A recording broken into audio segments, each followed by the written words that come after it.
Oh, I guess we're live again. Might as well be, right? Let's see. Get a little refresh going. Got the good music happening.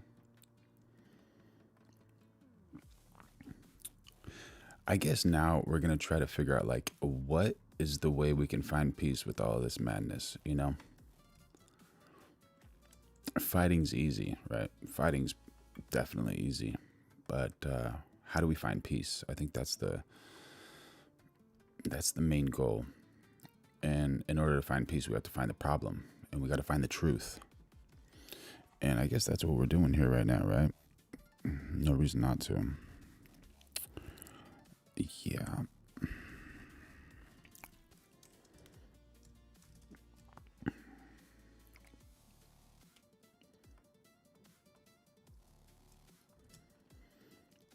Decent. All right. Good. And let's check the levels here. And we're going to see what Charlie Kirk has to say about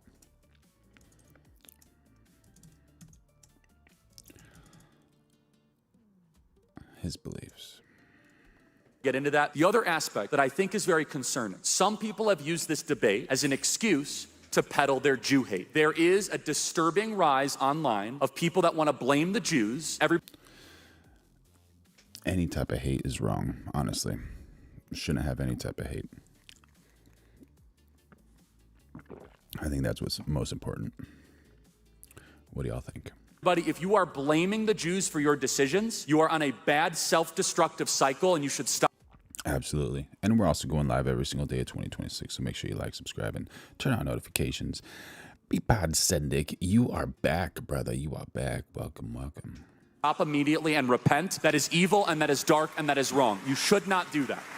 But there's a lot of things the Israeli government does that I don't like. I can name them. The Israeli government has really bad abortion policies. The Israeli government has gay pride parades in downtown Tel Aviv. The Israeli government pushed that. Yeah. A lot of people don't agree with some of the things they're doing over there. Vaccine on all their people and basically turned Israel into a petri dish for a vaccine that none of us supported. I don't like. No one supported the fact that the Israeli government mistakenly or unmistakably bombed the church the last couple weeks. That's a pretty big thing, man. Mistakenly or unmistakably. Which one is he talking about?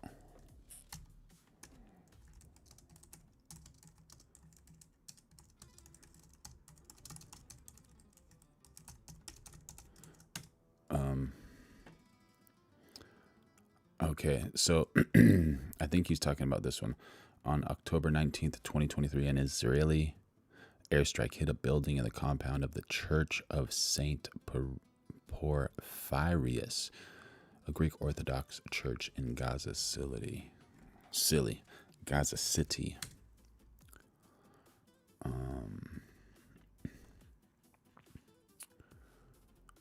Let's see.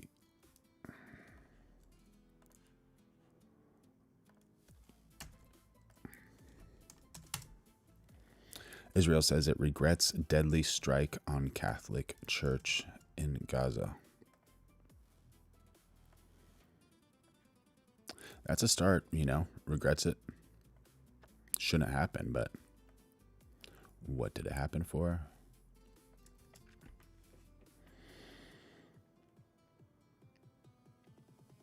Yeah, man. Just like so many things happening at once. It's so wild. The cross is still standing up there. A little bit of the frame is gone. Israeli Prime Minister Benjamin Netanyahu has said his country deeply regret that a stray ammunition hit Gaza's only Catholic church, killing 3 people sheltering there. A stray ammunition. Stray ammunition. Okay. Every innocent life lost is a tragedy. We share the grief of the families and the faithful, he said in a statement.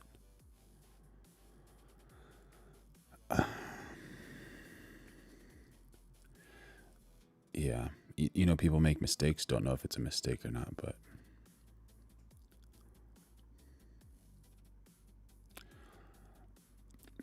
this is a little interesting as well. He said this is a Catholic church. The other thing said it's an Orthodox church. This is an image of an Orthodox church. But you never know. Maybe all religions, came together and were praying for peace. So, yeah, not really. Not too many people are going to agree with that stray ammunition.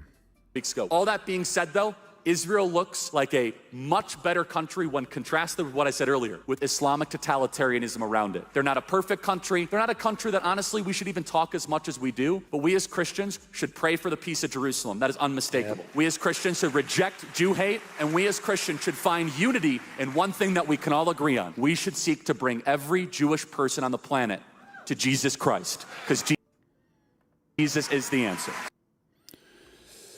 That's powerful, man.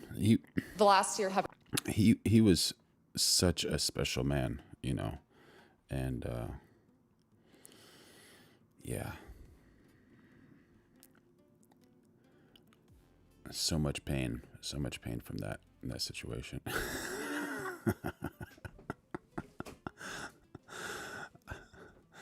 Yeah, I can't say any of those chats, chat.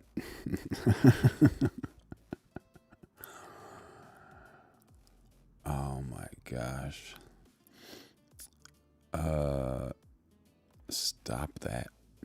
Iranian-backed Houthis in Yemen attack Israel for first time in a war. The missile attack by the Houthis in Yemen marks an escalation of the war in the Middle East and may pose further risks to shipping in the region.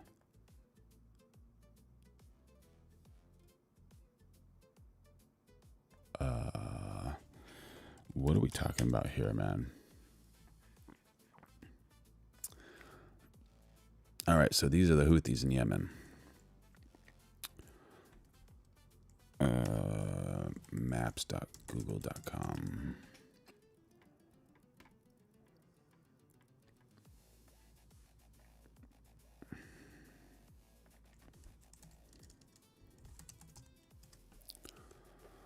Yeah, man, Yemen. All right, so here's Yemen. Here's Israel. Can you guys see that frame or no? Yeah, you guys can see that. So, Israel, Yemen, Strait of Hormuz. Texas. Oh my gosh, Texas is awesome. Friday night, I hung out with some Texan, and yeah, Texans are hilarious, dude. Hilarious. I don't know if the Houthis are from Yemen.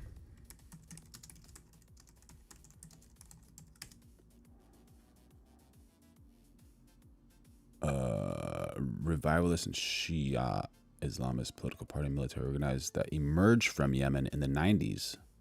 Yeah, they emerged from Yemen in the 90s. So they emerged from here.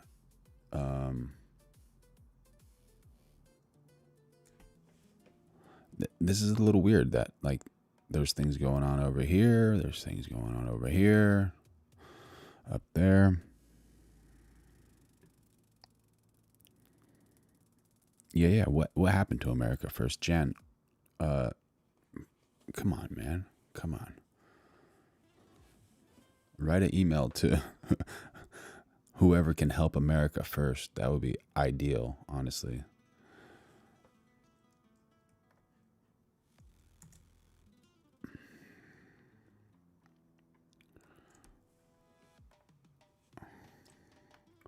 All right, let's turn this into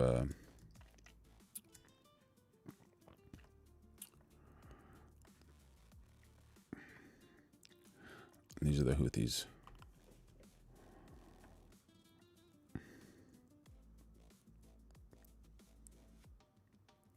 Analog weapons.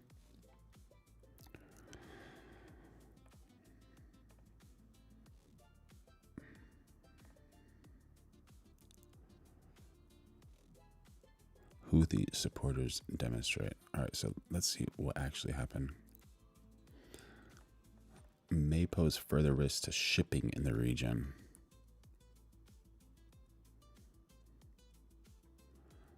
Widening conflict that brings the potential for further disruption of global trade and markets. All right, so this is kind of like one of those things that's like, sorry guys, amateur hour over here, dude. Looking at a black screen.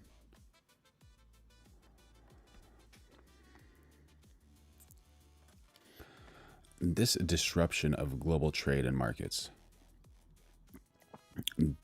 That's like something in bold for me right now. You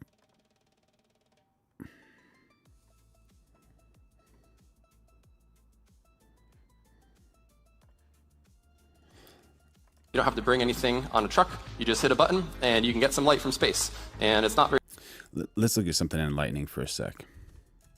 expensive. So this is a tech startup, and anywhere in the world, if it's dark, they have a little mirror glass reflection thing that points sunlight to wherever you are and wherever your phone is. You know, it's a couple $1,000s an hour, and that's about it. And you can use it for as long as you want. Each one of these little satellites is reflecting sunlight to a customer around the world.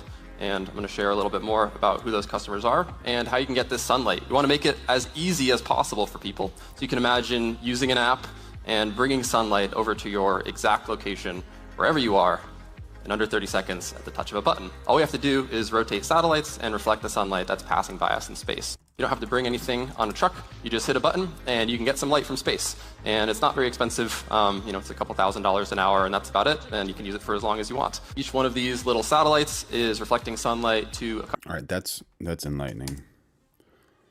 The Yemeni armed forces, with God's help and reliance upon him, have carried out their first military operation. This operation involved a salvo of ballistic missiles targeting sensitive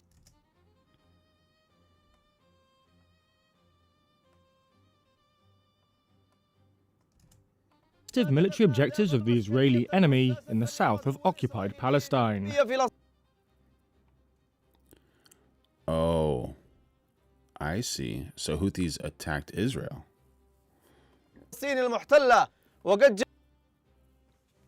All right, so this is starting to make a little bit more sense. I was thinking that Israel attacked them. Was that what you guys are thinking too? Yeah, a couple thousand an hour. Yeah, get that sunlight anytime you want. Oh, dude, I read completely wrong. Iranian-backed Houthis in Yemen attack Israel for first time in war. It's been a long night. It's been a long night. Okay.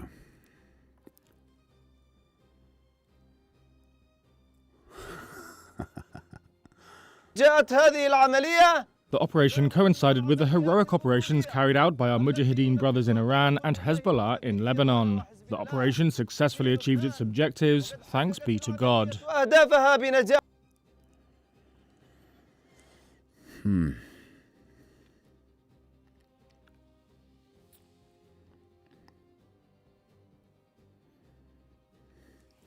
All right, so this is, you know, breaking news, but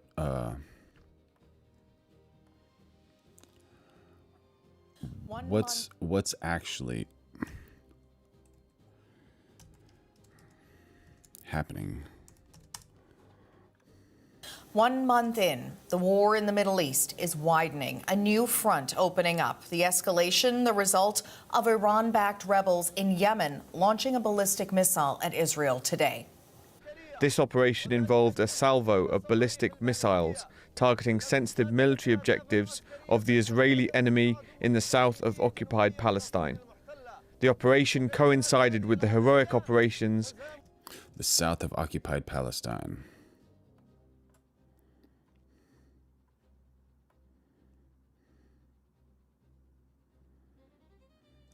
Do they not even have... Oh my God, dude.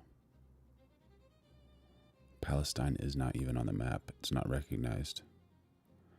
So here's Israel. But I think... So here's Jerusalem. And I think before, like, Palestine was looking like this. Something like that.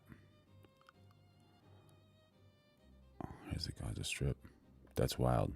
What would happen if I look up Palestine?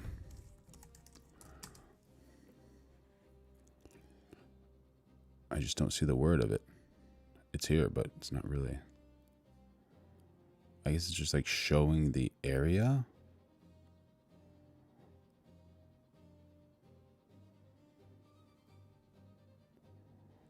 Dude, do you guys see this? Is this, or is it only in like USA that it's showing this? That's so weird. Okay. Yeah, here's Ramallah, here's Jerusalem. Okay. Yeah, so here's Bethlehem, the birthplace of Jesus.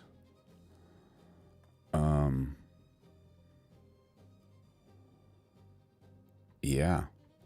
I guess the word Palestine is not there anymore. Yeah, Gaza's right here, bro. This is the Gaza Strip. Here's Rafah. Did you guys hear that idea of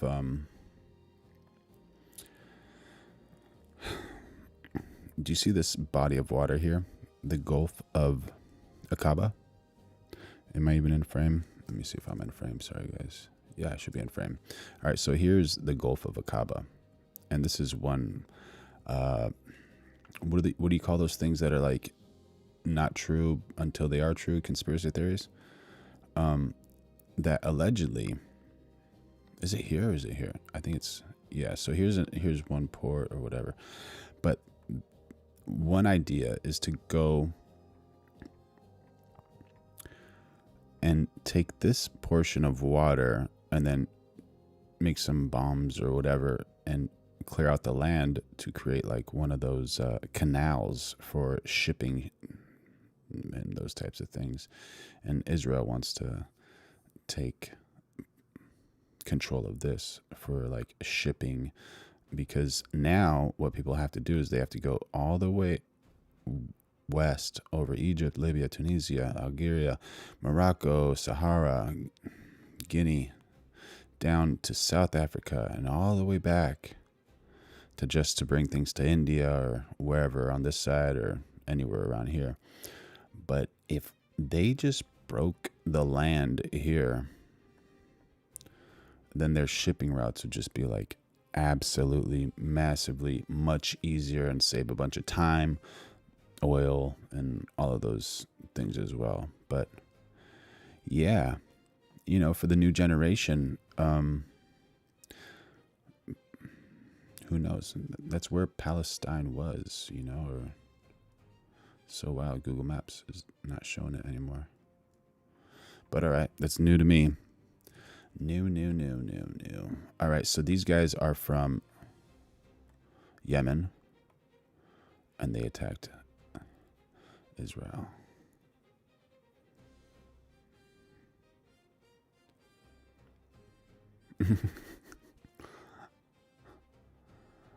Yeah, okay.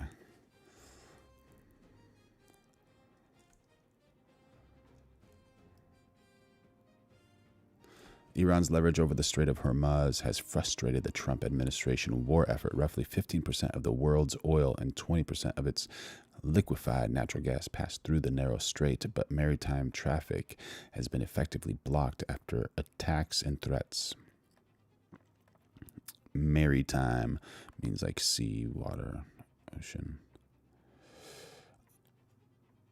About 4,500 Marines and sailors from the Tripoli Amphibious Ready Group have begun arriving in the region, U.S. military officials said in a statement Saturday. The three-ship group includes the 31st Marine Expeditionary Unit, a 2,200-member task force that includes a battalion of infantry Marines trained for raids by both amphibious landing craft and aircraft. On Tuesday, the Pentagon has also approved the deployment of a couple thousand soldiers with the 82nd Airborne Division to the Middle East. Are they going towards Yemen now? What in the world?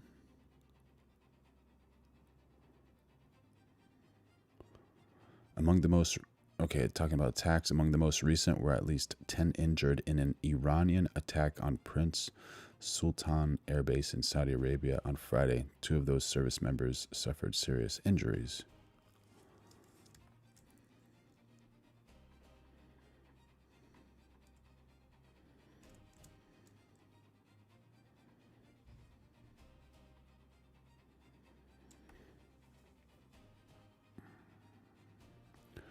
The Israeli military elaborated only on the targeting of Shuaib, alleging that he was operating as part of a special operations unit within Hezbollah under the guise of a journalist. The military said he worked to expose the locations of Israeli forces and disseminate Hezbollah propaganda.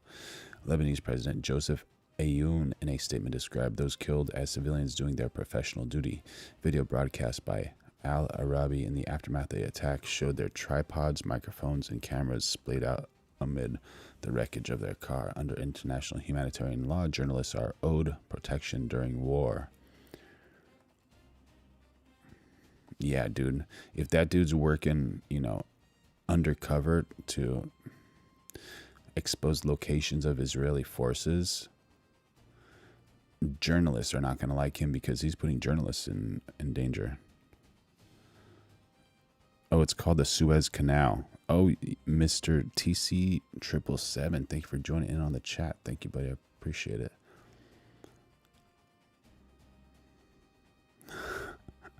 Ryan H, thanks for joining in the chat, bro. Can't really talk too much about that, but yeah. Yeah, man.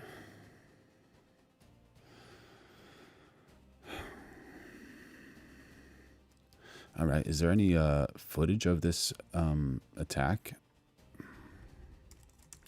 With these Yemen attack footage.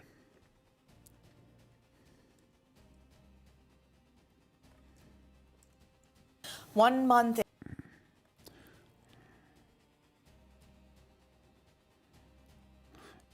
Kind of looks like B-roll. Sirens wailed across Tel Aviv as missile. Bro, you think Egypt controls it?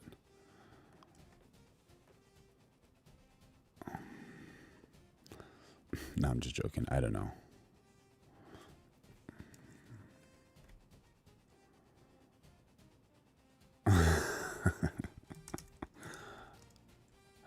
Suez Canal, Egypt. Yeah.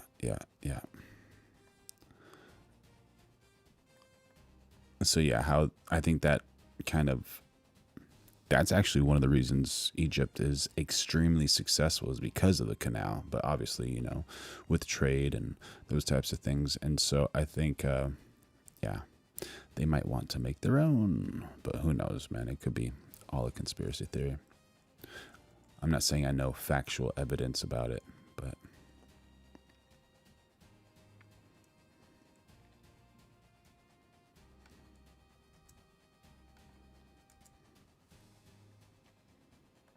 were seen in the sky over that city and the occupied West Bank. No injuries were reported in the barrage, but a strike overnight in central Israel resulted in several casualties, including 1 death. The CBC's Katie Simpson is in the region with more on a new Iran proxy. And okay, they just said it's the Houthis in Yemen.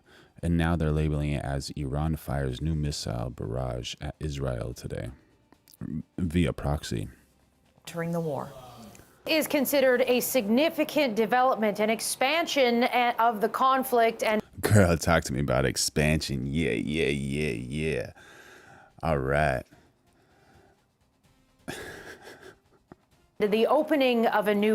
Is this England over here? I think this is England, right? Our background? No, it's not England. This is not what I'm thinking about. I'm thinking about a different building. front. Many analysts and observers had wondered, was it going to be more of a case of not if the Houthis were going to get involved, but when the Houthis were going to get involved. This is an Iranian-linked group that operates out of Yemen, and Houthi leadership confirming it fired a barrage of missiles toward Israel. Israeli officials confirming at least one interception. This is considered significant because in the past, the Houthis... Dude, how angry would you be at whoever put this camera super close here? You're gonna destroy a lens, dude. You're gonna get dust all over your camera. I hope they waterproof the camera. Check out this. This is considered significant because in the past, the Houthis have taken aim at ships in the Red Sea. And so the new concern is, in addition to this war being fought on a new front, are there going to be challenges? Ooh, Bill Bush, thank you for joining in on the chat. 2 weeks before October 7th, Benny Netanyahu said they would build a canal through Palestine to rival the Silk Road China was going to put through Iran. Oh. Yeah, dude. What? Competition. Could be. Challenges when it comes to another... Are they still going to put that through Iran, or you don't know yet? Or I don't know. I obviously don't know. That's the reason I'm asking you. Vital shipping route through the Middle East. During the Hamas-Israel war, which started after Hamas attacked Israel on October 7th of 2023, we did see the Houthis take aim at some ships in the Red Sea, and there is concern from analysts, there is concern from officials that with the Houthi involvement, could that perhaps translate to more shipping problems when it comes already to the concerns when it comes to these vital energy routes, vital shipping routes. So it is considered a significant development now, 1 month after 1 month of fighting. Another significant development, 12 American soldiers, 2 of them seriously injured in another attack, this one in Saudi Arabia. According to American officials, this was an Iranian missile and drone attack targeting an American base in Saudi Arabia.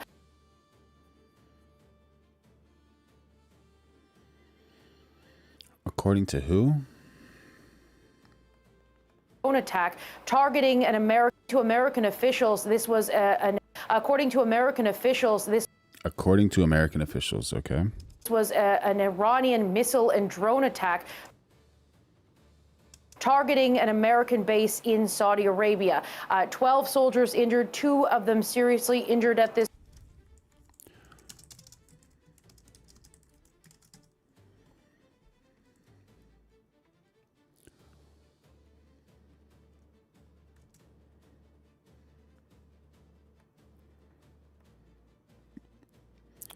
I don't know.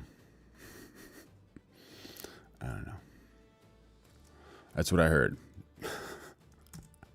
This point, but again, it is a significant development. Roughly 300 American soldiers have been injured in the fighting in this conflict. 13 in total have been killed. The CBC's Katie Simpson. Oh my God, one is too many. Who's selling, man? Who's selling? Yeah. Yeah, man, all those GoPros and that footage. Oh, that's going to be wild, man. That's going to be wild. Oh, man. In Doha. Well, you know, like, trying to figure out how to make peace out of this whole thing is, like, interesting. You got to see what the real reasons are, man. What are the real reasons?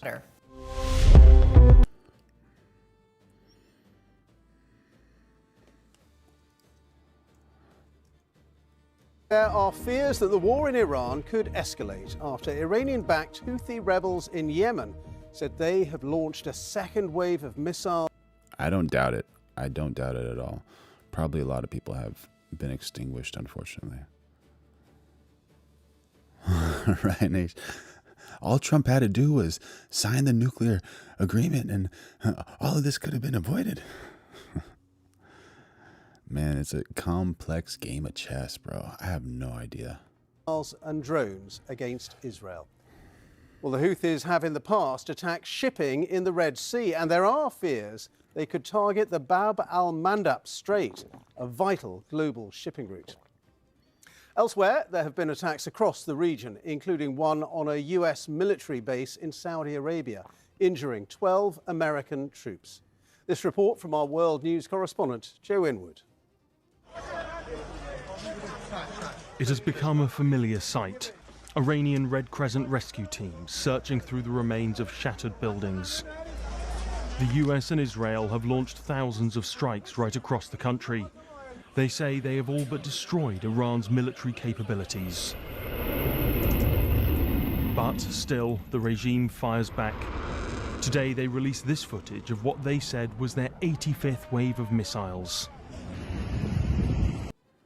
Some big trucks going on over there, man. And this was Kuwait Airport after... Kuwait Airport?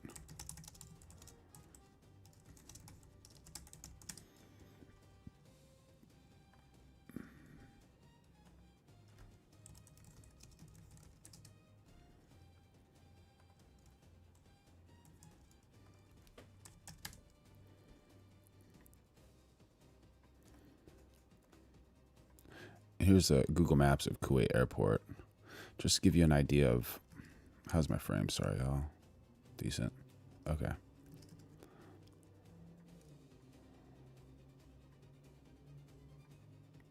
Alright, so it's on the...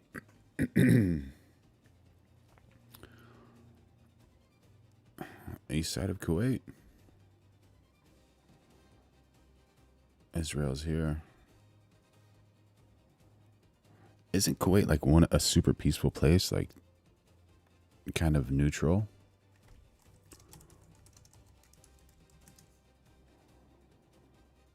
Kuwait maintains a foreign policy of neutrality, acting as a mediator in regional conflicts and avoiding. Dude, that's crossing bound, dude. When someone's like, "I'm gonna be a mediator," like, who's the guy that was that like moderate that was in the chat earlier? Come on, y'all. It's a neutral guy, dude. While the country historically describes itself as a neutral actor, it simultaneously preserves a critical security alliance with Saudi Arabia, its neighbor, and the Gulf's political center of gravity. Oh, man. I don't know. That kind of feels like that big buff dude who gets drunk and beats up a blind quadriplegic, you know, and deaf and mute quadriplegic. I don't know. It's like they're neutral, bro. Come on, take it easy. But what do I know? I don't know, man. Yeah, so that's where Kuwait is, and that's at Kuwait Airport. An apparent drone strike. Dragging US Gulf allies into the conflict has been a key part of Iran's strategy. And today, another front seems to have opened. Vast crowds took to the street in Yemen after the Houthis, allies of Iran, launched missiles at Israel. We are preparing for a multi-front war, including with the Houthis. We know how to defend Israeli civilians, and as I said before, we act, we don't talk. Anyone who threatens Israeli civilians, we will strike them. But there is a bigger concern, that the economic war deepens. Now, if the Houthis decide to start attacking shipping in the Red Sea... Exactly, yeah. Like a 12-day war for... No, come on. They've been arguing and fighting for a long time. A very, very long time. Yeah, 500-year fight. Maybe even longer than that, man. It could have far-reaching economic consequences. In order to avoid the Strait of Hormuz, Saudi Arabia is currently diverting around 4 million barrels of oil a day through a pipeline to Yanbu on the Red Sea coast. Now, that means the oil bound for the Asian market can then sail... Rocked On Podcast Network. Trump gets rid of green energy, then starts a war to push fuel prices higher as all of his friends are buying oil stocks. Over 1.6 million stocks were sold the day before the strike. Yeah, but no one knew about the strike, right? No one knew about it. It was just, they're assuming it was a good time to buy. Thank you for the chat, buddy. sailed south in relative safety past Yemen. But that's not always been a safe route. For nearly 2 years, the Houthis attacked international shipping, damaging around 30 vessels. Now they say they could target commercial shipping again, making the Bab al-Mandab Strait a key flashpoint, blocking routes for Saudi oil in both directions. Yeah, for sure, with bro. huge implications for the global economy. This war is increasingly divisive in the US. Today, huge protests took place. But overnight, Donald Trump insisted it was a fight that needed to be had. There was blackmail, period. Under my leadership, America is ending the threat posed by this radical regime. There are diplomatic efforts to end the war. Pakistan has said it will host talks with Egypt and Turkey. Where is America's tax dollars going? In America? Somalia. Just want to see where Somalia is compared to Yemen. Is Yemen? Okay. Neighbors. Because there's like Somalian parrots and pirates. I doubt there's parrots, but there's pirates over there. So maybe they're related. They're next to the Gulf, next to money. Kind of making sense. Turkey, a sign of just how widely the shockwaves are spreading. But both sides seem to be talking. America killed 165 Minab's students. America. Man. Propaganda on a bunch of sides. Cross purposes. But you never know. Like, you don't know until you're there and you talk to those families and you talk to the community and, like, you see what's actually happening and you see the text messages and job duties. So wild, man. And it's so unfortunate so many innocent people had to die. The US has said Iran is defeated, essentially calling for their surrender, while the message coming from Tehran is equally uncompromising. Trump and the commanders of the US Army must have clearly understood that the region will turn into a graveyard for American soldiers, and they will have no option but to surrender. All the while, the human cost of the war continues to grow. The Iranian Red Crescent released this footage following what they said was an Israeli strike. The US has said this could all be over in weeks.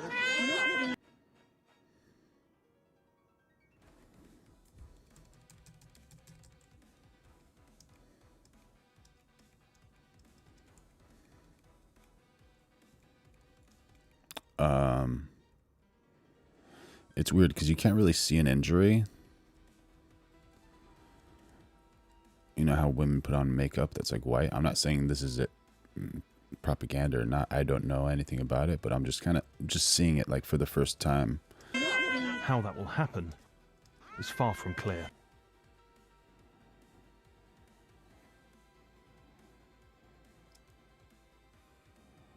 It's so weird how everyone's just like kind of looking at her, but you never know. You never know. Joe The ground does look kind of dusty and kind of rattled. Inwood, BBC News. What was at the start of this one? It didn't really show the rumble or whatever. The wreckage. Well, live now to our correspondent James Waterhouse, who's in Jerusalem for us now. And James, to what extent do you think the Houthi attack on Israel is an escalation of the war in Iran? Well, Ben, the footprint of this already vast war is widening further.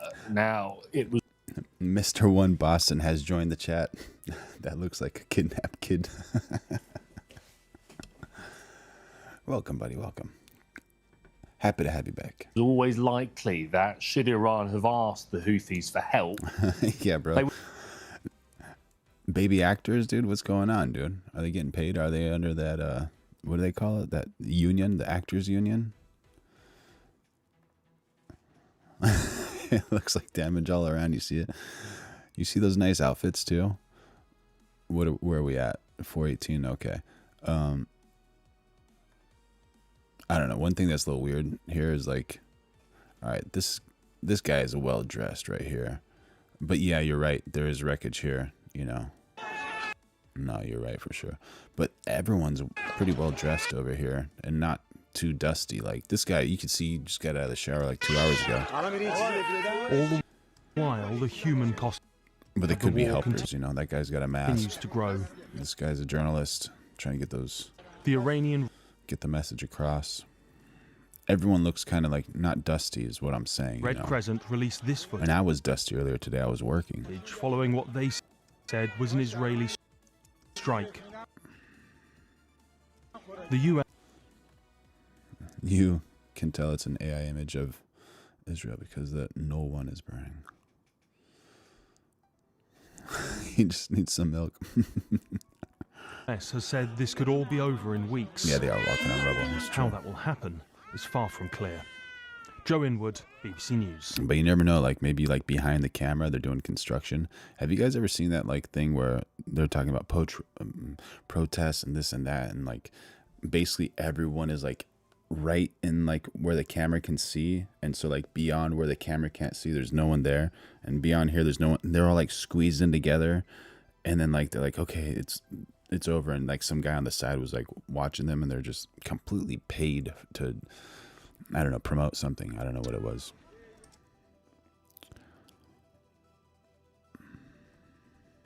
Because of their long-standing relationship, because of the military and financial aid the Houthis had received from Iran. We have had 2 reported missile strikes or attempted missile strikes today. Israel's air defences aren't usually too troubled by missiles launched from the south, but of course it's also having to defend against salvo after salvo of Iranian missiles, which make their way over, and today has been no exception. And so when you think about America's claim or wish that this war will be over in weeks rather than months, when you consider Israel's own widening offensive in southern Lebanon, where 1,100 civilians have been killed and counting, there's very little sign here in Israel that the war is winding down in any way. All right, James, thank you very much indeed. 3 Lebanese journalists have been killed in a targeted Israeli airstrike on their press vehicle. Oh my, on their press vehicle? Oh my God.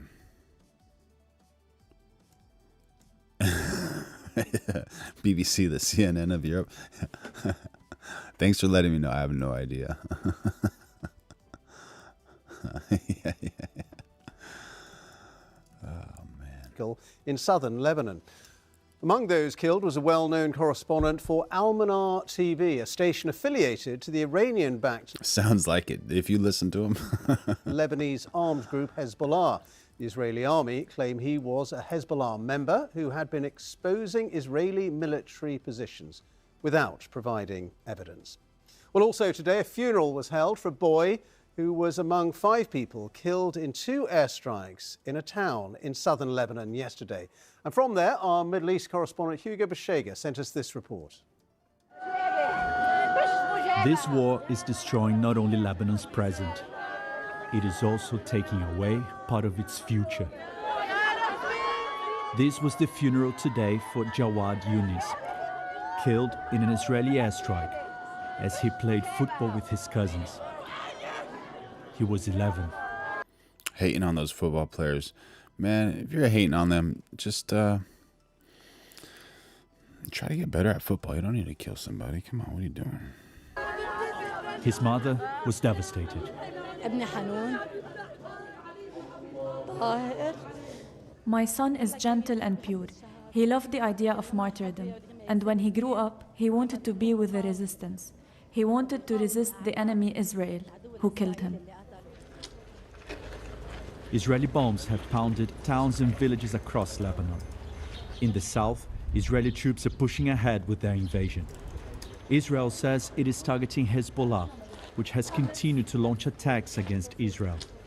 But here, often it's civilians who are killed. This is the location that was hit, and the scale of the destruction gives us an idea of the power of the attack. This house has been completely destroyed. There's a lot of damage.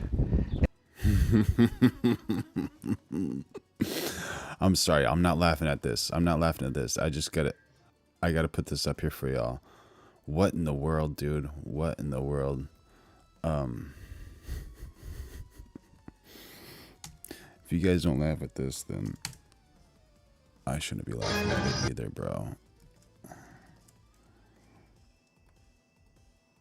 Wrong one. All right, so allegedly, Iran hacked U.S. intelligence, and this is Kash Patel, FBI director. The only video leaked by Iranian hackers after the hacking of his Gmail account. We shouldn't laugh about this. It's not a joking matter.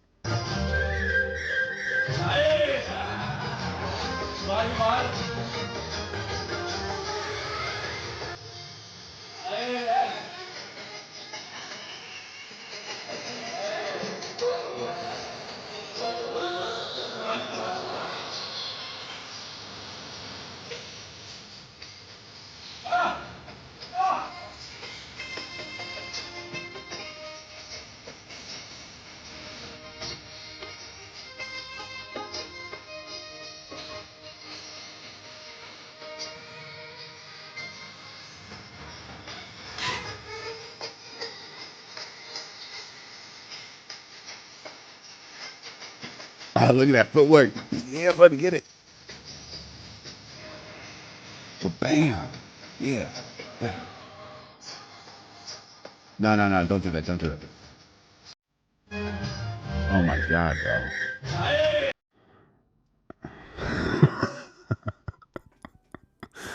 I was checking the whole time for... I was checking for AI, bro. I couldn't find AI. I don't know, but... Are you other countries, y'all jealous because Kash Patel can dance? It doesn't look like Kash Patel. Whoever it is, they can dance. Yeah, let's see if it actually is Kash Patel, dude. Good point. This little circle thing kind of looked weird to me. I was like, I never seen that type of footwork, and I've danced quite a bit in my life, dude. FBI suffering from skill. Can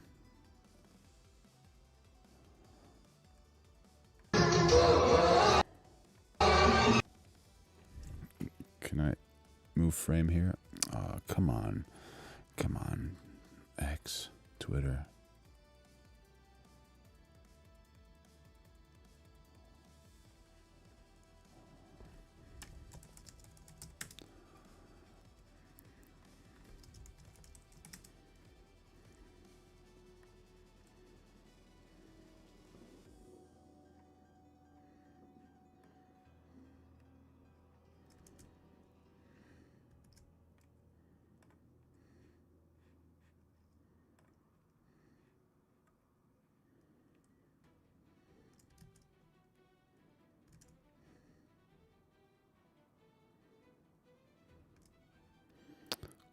I'm looking at the face here.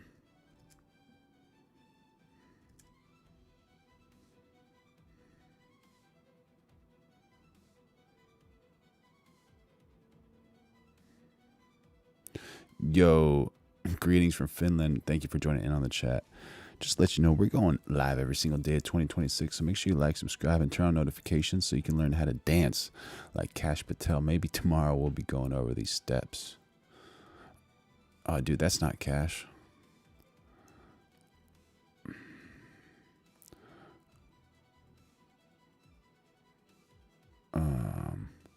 I don't want to like lead you guys off or whatever. I don't want to misguide anyone, but I'm just kind of looking at the right side of his face, left side of his face.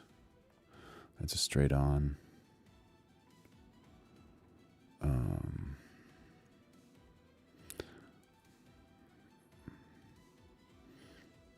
No, don't do that.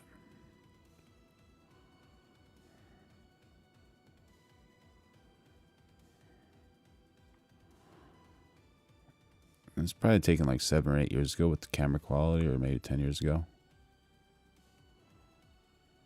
All right, let's think about what Kash Patel in 2016.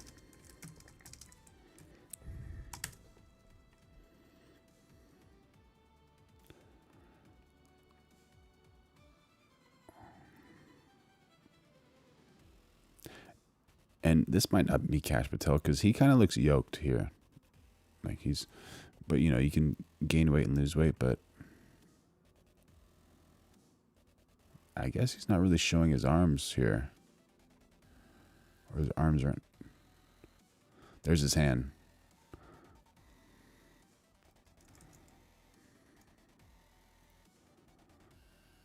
Hand size, similar.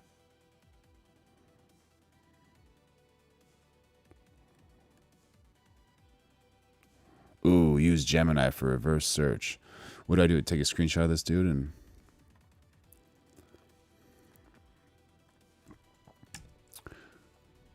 Here, Abadus. Oops. There's a link to the actual video. You can teach me how to do it. I don't really know how to do that. Or I didn't put too much time into that yet. But sorry guys, that's the reason I'm laughing.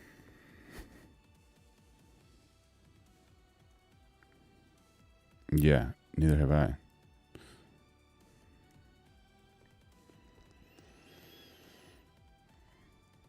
I don't know much about him, but he seems like a pretty in cool this guy. building on this side. I guess.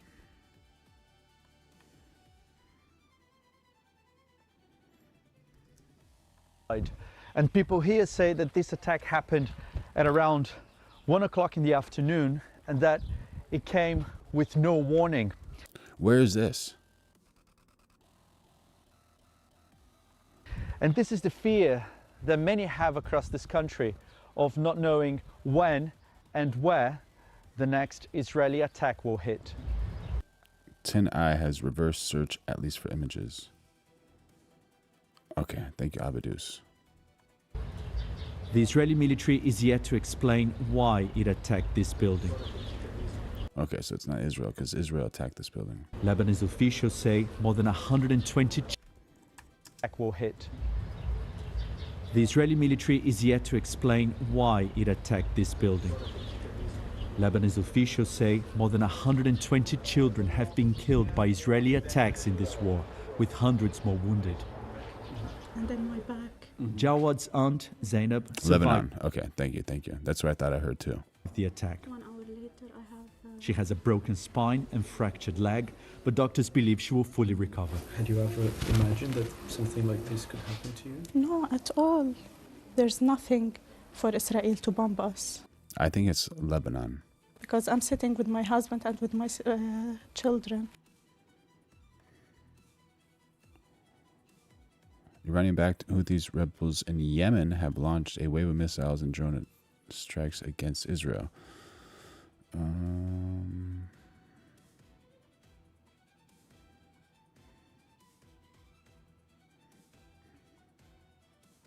Looks like things are just warming up there. Don't read the comments, dude. We were playing football with me and my cousins, and then Israel do this thing. Jason Boo, C4P, they keep bombing Lebanon every day. That's horrible, man. Lebanese people have taken so much pain, you know?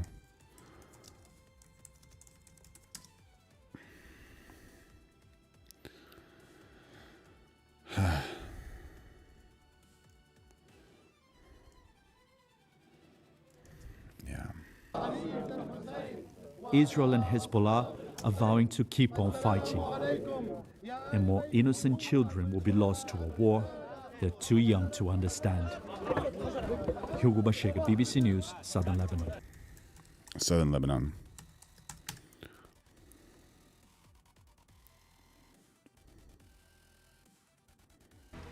U.S. and Israel are making gains in Iran, including a strike on Iran's nuclear... Tell me more. All right. I'm starting to like this channel. Great sense of fashion. facilities by Israel just late yesterday. This comes as an Iranian retaliatory missile attack on a military base in Saudi Arabia. Yeah, Lebanon just constantly gets like the short end of the stick, and some really awesome people from Lebanon too, and Lebanese food, and oh my gosh, you know. So they're Middle Eastern and Mediterranean. Civil War in 1975 to 1990, major conflict between religious and political groups. There were some outside powers involved, Syria, Israel, and others, and it still affects politics today in Lebanon. What makes these Lebanese people unique? They're Christians, Maronite, and Orthodox. They're also Muslims, Sunni and Shia, Druze. They're multilingual, Arabic, French, English. English is widely spoken over there. And so many Lebanese people live worldwide. Injured at least 12 Americans, 2 of them seriously hurt. Our Fox News senior correspondent Mike Tobin is live in Tel Aviv with the latest on all of this. Hi, Mike. And Aisha, the president says Iran is decimated. Secretary of State Marco Rubio says the regime is weak and getting weaker. Still, what Iran has the ability to do is fire missiles. Yeah, Lebanese food. Very, very good. Missiles into Israel, and they do that every day. Today, a couple of missiles got through the air defenses and struck a collective farm outside of Jerusalem. The initial report. Ryan H. in the house, and we complain about $4 gas. 100%, dude. 100%. Reports came in of a single missile strike, and what I want to show you behind me here is one crater. PP Lepu 1227, extreme hardship breed extremists, and that's unfortunately the truth, honestly. But also, there's a possibility where people can grow past that and not get affected and not make lives bad for them and the other people around them. So Crater behind me, and there's an excavator working right now. There's a second big crater here. So clearly we had 2 missile impacts. Witnesses say send me the link, Ryan. they were one after the other. We have had so many of these. B-Pod said, Nick, I can't say that, but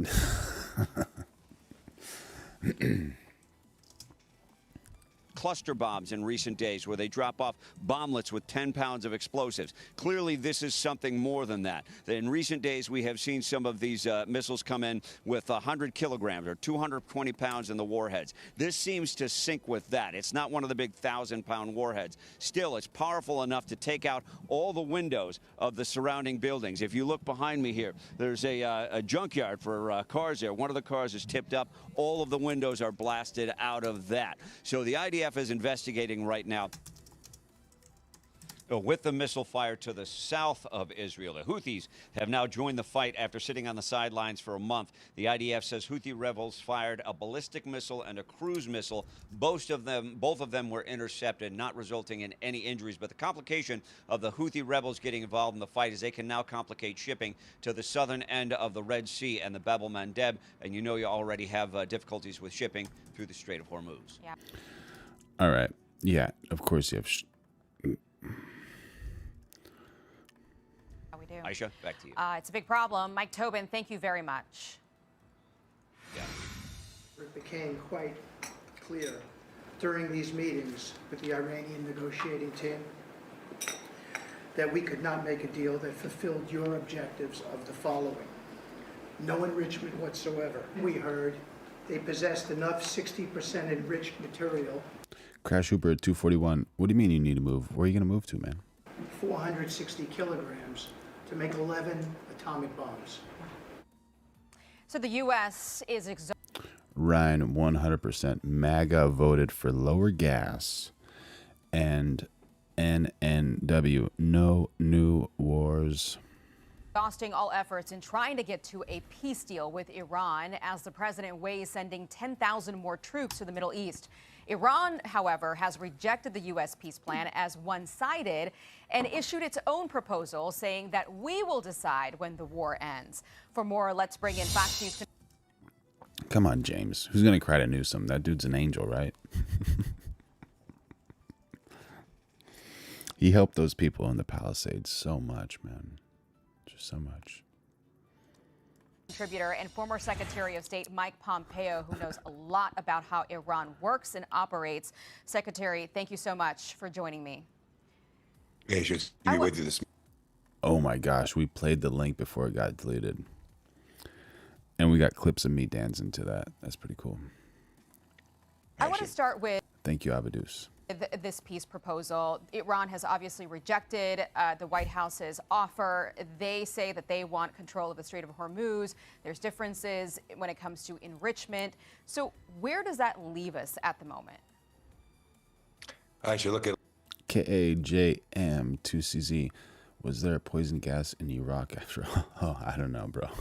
leaves us exactly where President Trump has indicated. We're going to win this. We're going to defeat the Iranian regime such that it can't continue to threaten the world. You see, you just saw the report of Houthis. We can separate this as an. Yeah. Salman Mashwani. Peace would be amazing. If we can have peace on earth, that'd be perfect. Ryan, does Pompeo have an OF? Iranian effort to control the entire Middle East. They're doing this for decades with their proxies, building out a missile program that can now strike good parts of Europe.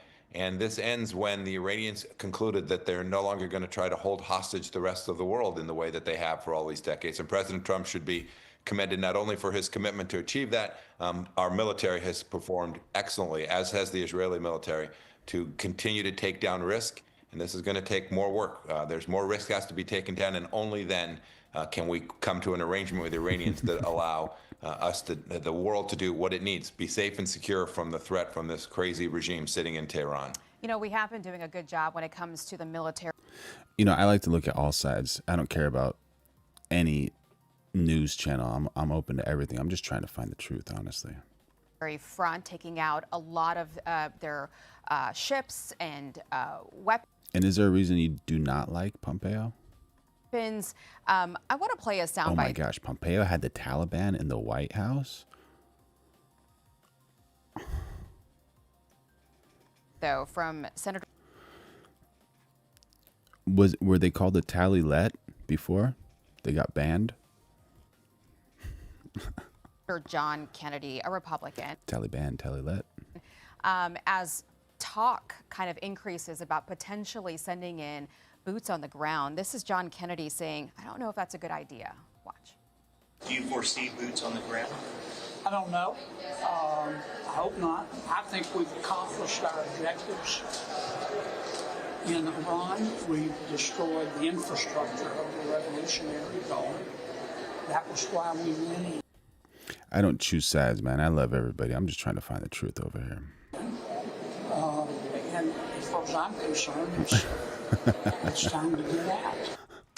And the U.S. Fix it, dropping the W's. Can't have peace with Democrats buying protests and illegal aliens. Central Command just tweeted about an hour ago that U.S. sailors and Marines aboard USS Tripoli just arrived in the U.S. Central Command area of responsibility.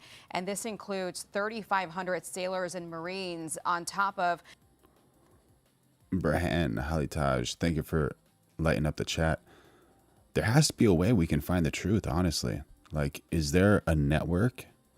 Something where I can get some, like, some truth somehow. The transport and strike fighter aircraft, as well as the... The truth doesn't exist. Oh, the truth does. Amphibious assault and tactical assets. You don't move things like that into place unless you're planning on using them, right? Yeah, truth is Jesus. Look, I think that's right. But you also move them there for security and defensive purposes to keep our troops safe that are in the region. So there's lots of radar systems, counter-air systems that are being moved into place as well. But you do move it there for a purpose of leverage and negotiation. Mr. Witkoff's position is much stronger when there's a bunch of Marines sitting on your doorstep. There are multiple purposes to our military used. And, you know, I respect Senator Kennedy an enormous amount, but we're not there yet. Dude, your internet, you got to fix your internet. Whatever you're doing, like, it's just jumping in and out. Jumping in and out.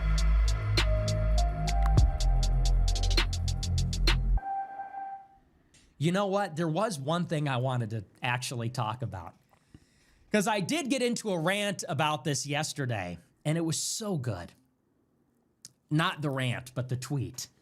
So yesterday, I go on this big rant on Telegram, and I'm talking about the delusional nature of Republicans. I was kind of mad yesterday. I was kind of like pissed off. I was just kind of out of sorts. And I was just thinking about how sad it is. It really weighed on me, the gravity of the situation. You think about, and you know, this is my thing. You think about what we were promised in 2024. And it was two things. Bro, we got to be able to laugh. We were promised mass deportations and no new wars. That's it. Those were the big ticket items. Mass deportations and no new. Oh, come on. I was just kind of think about mass deportation. Mass deportations and no new wars. That's what the chat was saying. That's what MAGA was supposed to be, right? And no new wars. That's it. Those were the big ticket items. Mass deportations and no new wars. And you fast forward a year and a half later, as you know, spoiler alert, we literally got the opposite. It's not like we didn't get them. We got the opposite of them. We got, instead of mass deportations and no new wars, we got a new war and no mass deportations at all. So it's about as clear and unambiguous of a betrayal as there could possibly be. And it's not like debatable. There are no mass deportations. It's not happening. They shut it down. They never. Yeah. What's going on with the deportations? Are there deportations or not happening? You know, I think deportations of criminals is a great idea. Get those criminals out. Keep the good people in, right? Never got started.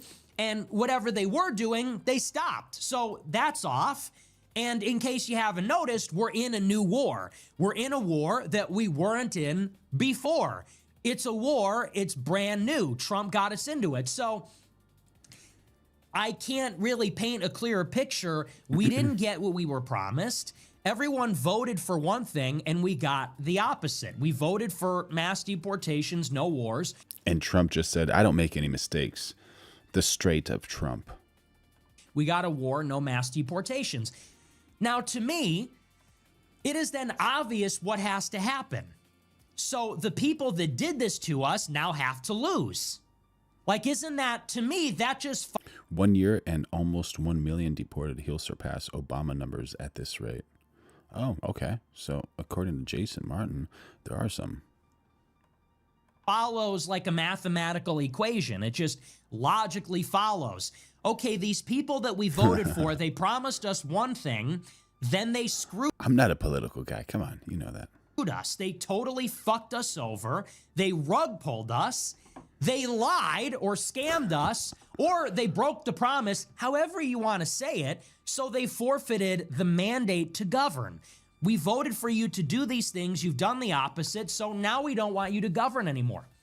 So it logically follows to me that at the minimum, you don't vote. At the minimum, you stay home. And at the furthest... KAJM2ZZ. Hey, you got random arrests of your citizens, at least. Everyone feels safe now. Were there random arrests of citizens? Extent, you vote for the other side. Because the other side is the opposition. Whatever you want to say about them, we know that they're going to hold the first side accountable. They're going to challenge and oppose and degrade and diminish the side that we... Ryan, if you had to spend 4 hours with someone and the only thing you had was water and coffee, unlimited amounts of water and coffee and a bathroom, would you rather spend it in a room with Biden or Trump? We voted for. And yet you see these people on Twitter all day, every day. It's like they're going through the stages of grief. And they're bargaining. They're in denial about it. They won't acknowledge the problem. They say, well, it's not really a war. Well, it's not boots on the ground. Well, it's not nation building. Well, Trump has been talking about a nuclear Iran for 40 years. Well, And so I went. But it's okay, chat. Don't worry. Everyone's welcome here. Ryan, you're all good. Don't worry about it, buddy. Went off the other day about this, and I said, at the end of the day, you are not in control here. Okay? This is the new talking point that I've heard. This is what made me think of it. And pay attention, okay? Because you're going to see this on Twitter. And you might already have, maybe you already have seen this on Twitter. The new line that they're all trying out that I've heard over and over again is they keep talking about the generational coalition which has been squandered. Have you heard this one? I see this, and I've seen it with such regularity. Ryan, I'm still trying to figure out how we can get Trump in 2028. With such frequency that I honestly think it is a true talking point. Like, this is something they cooked up in the group chats. It's an influenceable campaign or something like that. It's some kind of paid social campaign, or it's just one of these things that is just, this is the lingo of that clique, of that faction. But I see this on Twitter for the past couple weeks. You think about where we are. We're in this war with Iran. It's like the worst case scenario. It's just going so badly because we can't extricate ourselves from it. We can't leave. Gas prices are at an all-time high. It's going to crash the global economy. And you're thinking about how bad the situation is, and all they can say about it is this generational coalition has been squandered. Trump put together a generational coalition, and it could have been used for one thing, and it's being squandered because of the war in Iran. And I don't like that. I don't really like how they're saying that, because it almost seems like it's taking away from the other problems. Like, war in Iran is bad in and of itself. War in Iran is bad because it's going to bankrupt the country. It's another forever war. We're going to build an Israeli empire. Got to give Ryan kudos for using the word centrist. Well done, man. It's a betrayal of all the promises. It's America last. Like, there's so many things you could say about it in and of itself that they will not say. They're still downplaying it. They're still minimizing it. They're still minimizing the issue and saying, well, it's not a ground war. Well, Trump is going to handle this the right way. The only thing they can bring themselves to say about it is that the war is making Trump less popular, and that will prevent someone like Vance from succeeding in the future. And that is the problem with it. Is that not the implication? They're not saying this is a deep spiritual betrayal of MAGA. They're not saying this is, in principle, a betrayal of America first. They're not saying we're doing the bidding of Israel, that a foreign lobby brought us into this conflict. We've been suckered into it for their benefit at our expense. They won't say any of that. The most they'll say is, the war is going to make Trump unpopular, and then he can't do what he said he was going to do. And so there's this hint of they're still hanging on. They're still hanging on to this idea that Trump is who he said he was, that MAGA is what we thought it was, that Trump is still trying against every obstacle to do the right thing, for, like, he's still our guy. His end game is still a total American victory. So that's one. I don't like that. They say, the generational coalition is lost. It's like, bro, we're 1 month deep into the Iran war. Do you know how insane that is? Am I the only one that gets that? We are in the Iran war. You have the Iraq war. You had the Libyan war. You have the Syrian war. We're a month deep in the Iran war. How wild is it when he says it like that? How wild is that? That Trump brought us into. And you're talking about a generational coalition. That's one. Number two, and here's maybe the more important point, okay? The first one's a bit subtle. The more important point, and I tried to tell you this throughout 2024, and I've been telling you this throughout 2025, and listen closely, okay? Let me tell you a little something about that generational coalition. I think I got something for y'all.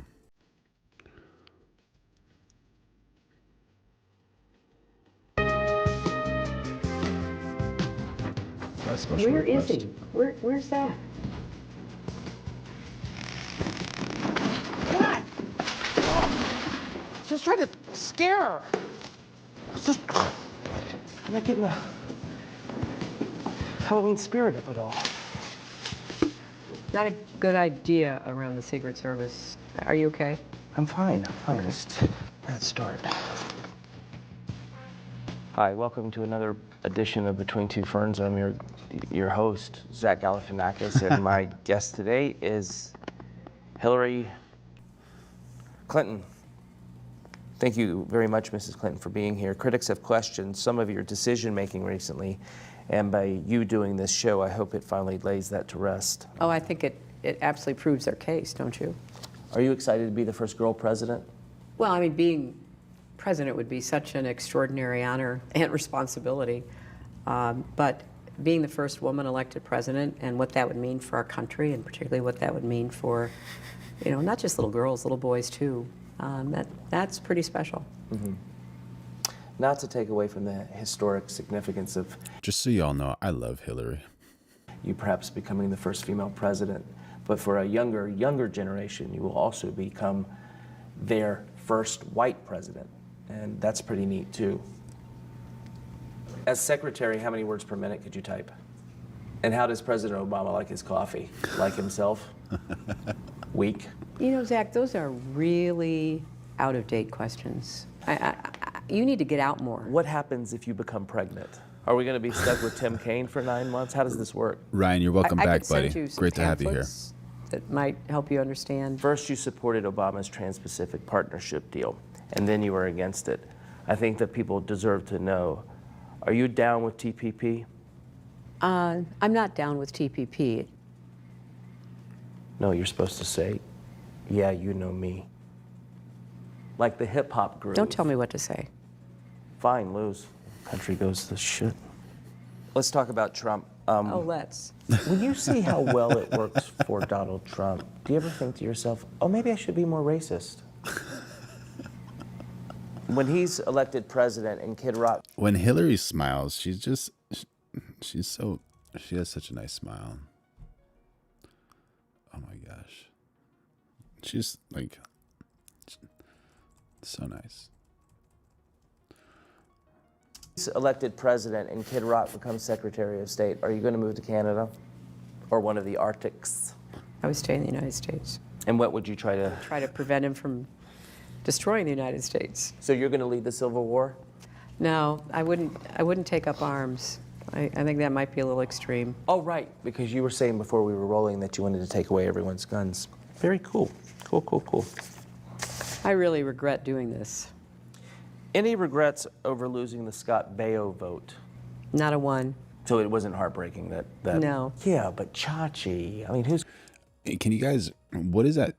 She lost the Scott Baio vote? I don't know exactly what that means. Do you guys know? I'll look it up. Who's going to be next? Max Headroom?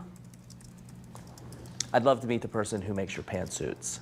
Oh, really? Yeah, because for Halloween, I wanted to go as a librarian from outer space. On the context of the 2016 selection, Between Two Ferns with Zach Galifianakis, what we're watching. Any regrets over losing the Scott Baio vote? Actor Scott Baio was a vocal supporter of Donald Trump. And the question was a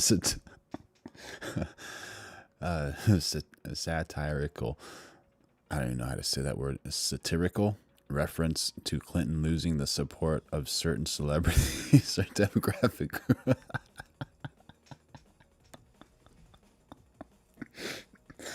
Oh my gosh. Sometimes I forget how funny Zach Galifianakis is, dude. He doesn't,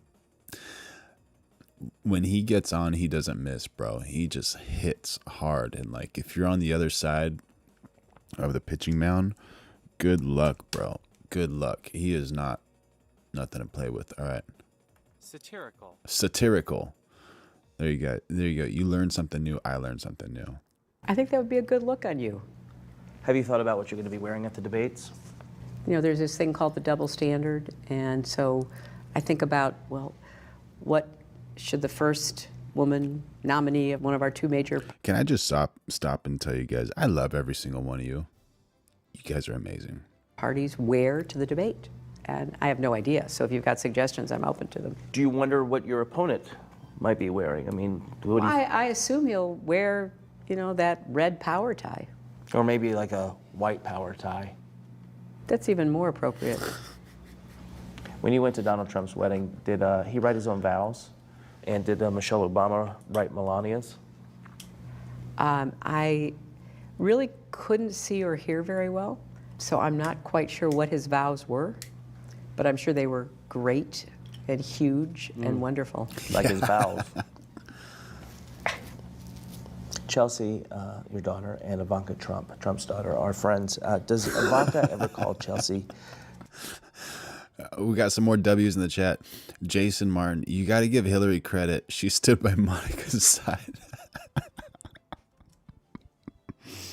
To talk about boys that might have crushes on her, like her dad. I don't think so. What's going to be the #1 focus of your presidency? Oh, Zach, it has to be the economy. We need more good jobs with rising incomes. We got to make the economy work for everybody, not just those at the top. We need to take a break. We just need to have a word from our sponsor. Okay. Washington is broken. The truth is, too many politicians are totally controlled by special interests and lobbyists. We're going to make America great again. I'm Donald Trump, and I approve this message. He approves the message. Why would you play a commercial She's so angry. from my opponent in the middle of our interview? He paid me in steaks. I'd be afraid to eat them if I were you. It's a good cut of meat. I think it's part of the asshole. Well, this has been a lot of fun, Mrs. Clinton. We should stay in touch. What's the best way to reach you? Email? Dude just hits, dude. What's the best way to stay in contact? Email? You've got mail.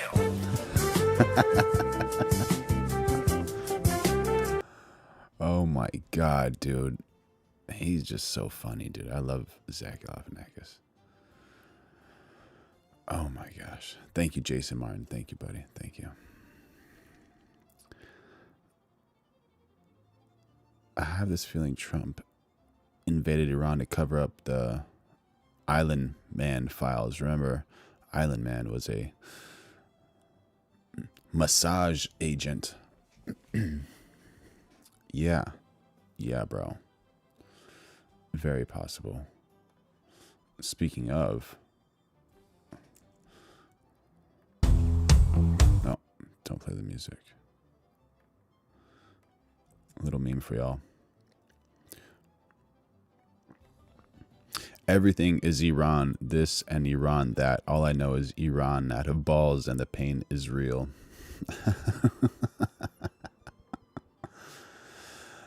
But on a more serious note, the world by dumping FBI Director Kash Patel's personal emails, exposing humiliating details like Indian bank accounts and secret trips to Havana, Cuba, not for business, but for pleasure. But here's what the corporate media won't touch. Iran didn't hack Patel, they hacked Israel, they hacked Mossad, just as we've been reporting for months. That's right, the sitting FBI director's entire personal inbox was sitting on Israeli servers. Israel holds the compromat on one of America's top law enforcement officials. And it gets darker. The Handler hack team says this is only the beginning. They've got more, much, much more, including pedophile code words, cannibal code words. yeah, saw that look and alike in proof Florida. that not only is Jeffrey Epstein alive and living in Israel, Kash Patel and his former deputy Dan Bongino played active roles in the cover-up.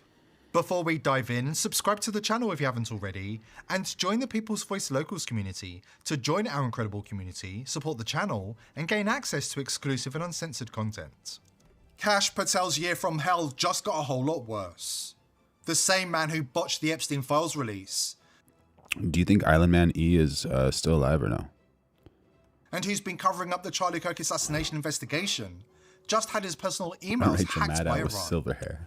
15 past with the breaking news. Reuters is now reporting Iran-linked hackers are claiming they have breached the personal email inbox of FBI Director Kash Patel. Yeah. Those hackers have published Palm photographs Beach. of Patel along with his purported resume and what appears to be personal correspondence dating between 2010 and 2019. The hack does not cover his time as FBI Director, but it does allegedly cover the time he worked in national security Allegedly. and counterterrorism at DOJ. And depending on how far into 2019, possibly his time on the National Security Council. And the mainstream media, they're not giving you even half of the story. This is just coming out. FBI Director Kash Patel has had his personal accounts leaked by the Iranian hacking group Alhamdulillah. They've posted these different photos of him, as well as his resume and emails. They just posted this online. Today, once again, the world witnessed the collapse of America's so-called security legends. While the FBI proudly seized our domains and immediately announced a $10 million reward for the heads of the Alhamdulillah hack members, we decided to respond to this ridiculous show in a way that will be remembered forever. Kash Patel, the current head of the FBI, who once saw his name displayed with pride on the agency's headquarters, will now People think he's actually alive, like 100% alive. find his name among the list of successfully hacked victims. All personal and confidential information of Kash Patel, including emails, conversations. What was it? He like logged into one of his video games that he used to play a while ago that only he has the password to. Documents, and even classified files is now available for public download. This is the security that the US government boasts about. This is the cyber giant that thinks threats and bribes can silence the voice of the resistance. To the whole world, we declare the FBI is just a name, and behind this name, there is no real security. If your director can be compromised this easily, what do you expect from your lower level employees? Keep in mind, a while back, they also hacked the phone of the former Prime Minister of Israel, Ehud Barak. This is him in Jeffrey Epstein's Manhattan apartment. The people are rising up, demanding answers. How can the director of the FBI be so breathtakingly incompetent that he can't even protect his own personal emails? Kash Patel, the American people want to know, how does it feel to be a cuck for Israel? Just quickly, if Kash Patel had been running things through VP.net, foreign adversaries wouldn't have stood a chance. This is the world we live in now. Check out VP Iranian operatives. States. Names you would recognize, not only regional actors, but individuals embedded at the highest levels of power in the United States. Names you would recognize instantly if I said them, which I won't, not yet. At first, you could definitely tell this guy speaking is like Iranian with how he's speaking. They try to like change his voice, but the way he speaks, you can just tell he's Iranian. Oh, it was a Fortnite account? Ah, yeah. Want to be factual here. Thank you for the clarification. I thought it was a trick, fabrication, a plant designed to mislead us. But the volume, the consistency, the metadata, you can't fake that at this scale. Yeah, people were saying that Israel got like smashed by Iran, and we tried to look up some photos last night. I couldn't find any photos, so if you guys have any photos of like actual footage of what's happening, I'd be happy to take a look. Not terabytes of it. Not with that level of continuity. Israel, what they had, what they were sitting on, it wasn't just intelligence. It was leverage. Complete psychological profiles, travel records, private habits, financial anomalies, personal weaknesses cataloged with clinical precision. Not just politicians, judges, media figures, donors, gatekeepers. Oh, I thought you were talking about this video, but I think I know what you're talking about. Photos and stuff. It's being censored. Okay. Makes sense. Yeah. You start to understand something very quickly when you see it all laid out like that. Power doesn't move the way people think it does. It's not ideology, it's not loyalty, it's pressure. And then there were the emails.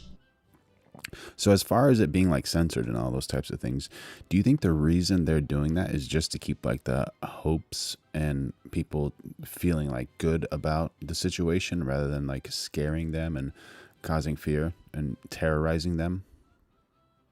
Operation Epic Failure. But these emails expose far more than simple leverage.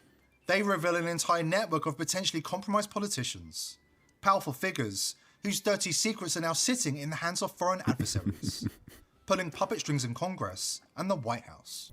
You notice patterns when you read enough of them. Certain phrases, strange repetitions, language that feels coded, innocent on the surface. But when you cross-reference it across different threads, different years, different people, it stops looking innocent. Some of the younger analysts joked about it, called them FBI code word. Yeah, code words. Code words are often used for a lot of things. in a lot of places. Pizza, parties, travel arrangements that didn't make sense. It sounded ridiculous.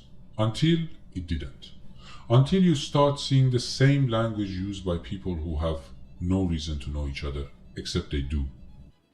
He also dropped... Wild, right? Super wild.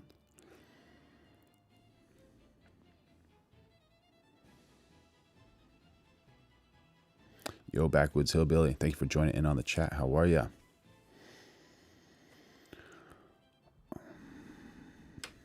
I did not know Israel makes reporting on it illegal. In Israel, too. Oh, yeah, that makes sense. They want to keep the morale high over there for sure. Yeah, Crash Hooper 241. I need some of the accurate information, too. Keeping tally on my risk board. That's right. It's a bombshell. FBI top brass, including Kash Patel and Dan Bongino, have... Mr. One Boston. So the airport in Israel, Tel Aviv, that one is actually destroyed? been deeply complicit in covering up the crime of the century.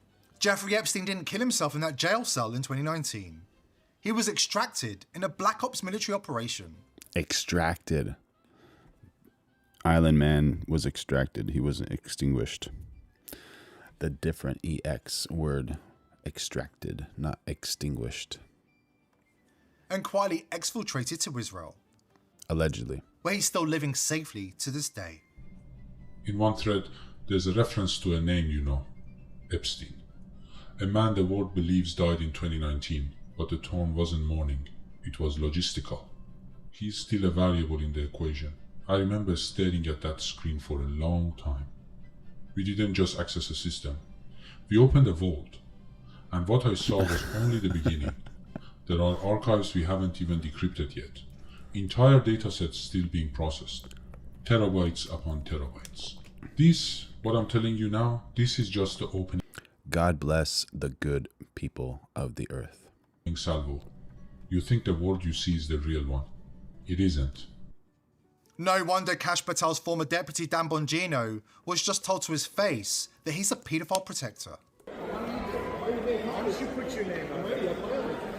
You're a pedophile protector. A pedophile protector. Pedophile Dude, he's saying this in front of a cop. This is a police officer right here. protector. I was a cop for 9 years. Oh, he's a cop too. You're a pedophile protector. You're a pedophile protector. Fuck you, dude. Dropping the F-bomb, dude. He wasn't happy at all. He was instigating. He's like, yeah, hit me, dude. Hit me. So I get that self-defense thing going on. Fuck you. Dan Bongino is completely traumatized. The guy in the background is like, don't swear. Don't swear. After being called a paedophile protector to his face. The next day, he tried to convince his audience that people who demand Epstein accountability are not in our club. They show up at MAGA clubs and cause chaos. They had a group of them show up this weekend after this event, screaming and cussing, calling people. By the way, not just me and others. These are guys telling you they're part of your crew. This actually happened. Is that guy giving you Biden vibes? Like, he didn't actually say what he said, but like right here, I'm getting Biden vibes. Demand Epstein. Pedophile protector. A pedophile protector. Pedophile protector. I was a cop for 9 years. You're a pedophile protector. You're a pedophile protector. Son of a. Recognize it was political code on the CSM called including Jeffrey Pedophile protector. Dan Bongino is completely traumatized after being called a paedophile protector to his face. The next day, he tried to convince his audience that people who... This actually happened. These are guys... in our club. Look at this guy talking. They show up at MAGA clubs and cause chaos. They had a group of them show up this weekend after this event, screaming and cussing, calling people. By the way, not just me and others. These are guys telling you they're part of your crew. I'm getting Biden vibes for some reason. I don't know. This actually happened.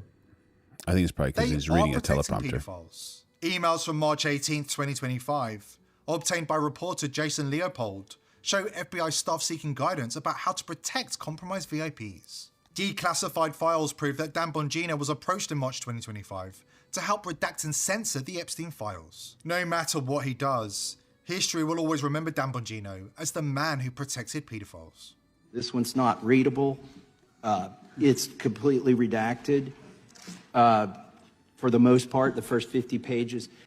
Never forget, FBI Director Kash Patel said under oath, there's no credible information that Jeffrey Epstein trafficked minors. There's no credible information.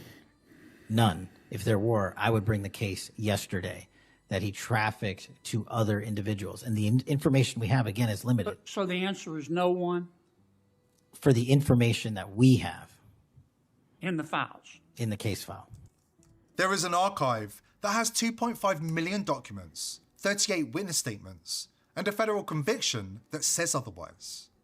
And that heavily redacted archive only holds 1% of the documents the FBI is sitting on. Let's be... Only 1% of the documents the FBI is sitting on.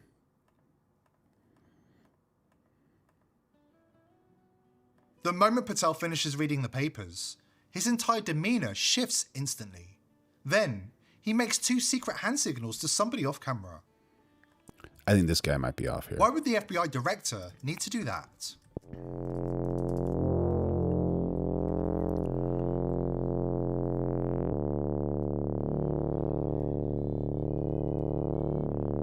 All right, so he's got his glasses on here. Oops. And he just rubs his ear. Looks up. Looks up again. Takes off his glasses. Fixes his hair. And rubs his ear. I think, you know, he knows he's on camera, so he's like fixing his hair or whatever. Like, he actually cares he's on camera. Unlike me, you know, I should be fixing my hair and all that type of stuff. But I don't see like he's giving signs here. Takes off his glasses. But his hair is also short, so I don't know if... Kash Patel has been living as a hostage from the moment he read the Epstein files. Remember the interview with Dan Bongino from February last year? Megyn Kelly said it looked like a hostage video. She wasn't wrong. The coup is complete. While we've all been worried about creeping Sharia law, they've been sneaking in Noahide law while we were looking the other way. Texas Governor Greg Abbott was joined by Chabad Lubavitch yesterday and signed a proclamation endorsing Noahide laws in Texas.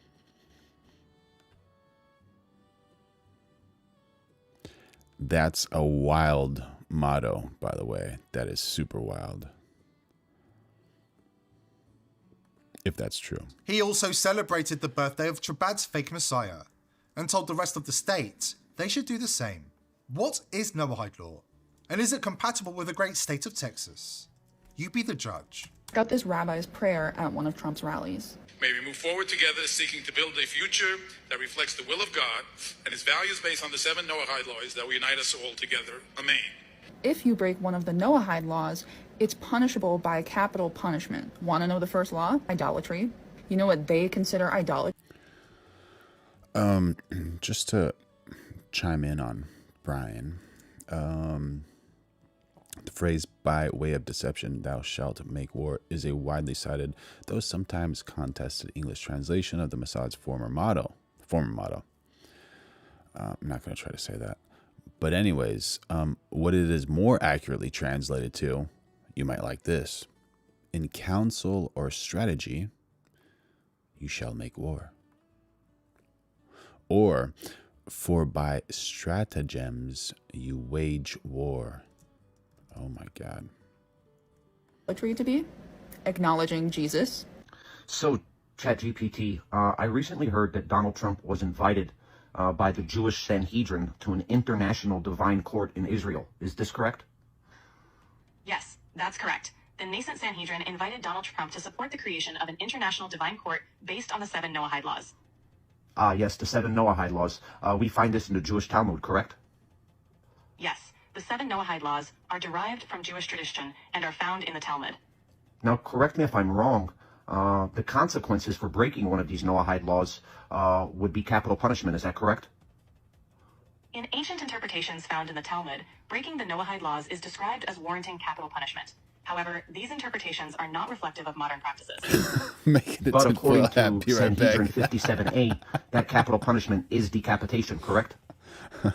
Yes, in Talmud Sanhedrin 57A, decapitation is mentioned as a form of capital punishment for breaking the Noahide laws. Now, the first Noahide law would be, thou shalt not commit idolatry, correct? Yes, the prohibition of idolatry is one of the 7 Noahide laws. Now, under Jewish beliefs, committing idolatry would be the worshiping of Jesus Christ. Is that correct? In traditional Jewish belief, worshiping any entity other than God is considered idolatry. This perspective includes the Christian worship of Jesus. Sounds like the once mighty state of Texas is in the process of being colonized. Well, a town in Texas has over $4 million of its own local tax dollars being sent to Israel. When they audited their books and found this, the town of San Marcos decided to stop that aid. Now, Governor Abbott, Greg Abbott of Texas, says you actually can't do that. It's against the law. Now, Israel receives billions of dollars in federal aid from the United States government. This local government, for a small town of only 70,000 people, found that their residents were sending $4 million a year.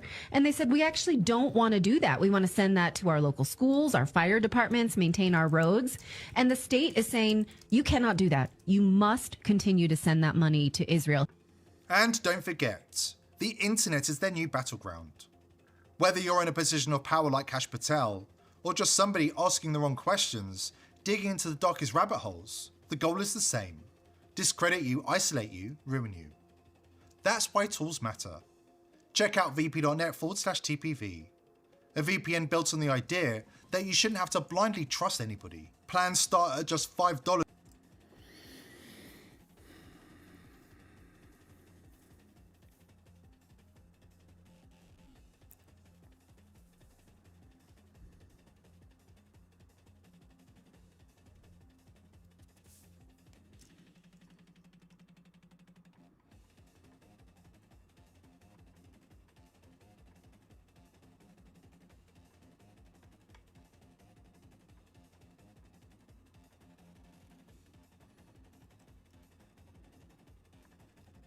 It isn't real. Okay. Did Trump win the popular vote and the Electoral College? Yes. But what was the real generational coalition that came together in 2024? It was not a coalition of voters. The voters had nothing in common. You understand this, right? Who were the voters? It was a lot of Hispanics, and it was a lot of white people.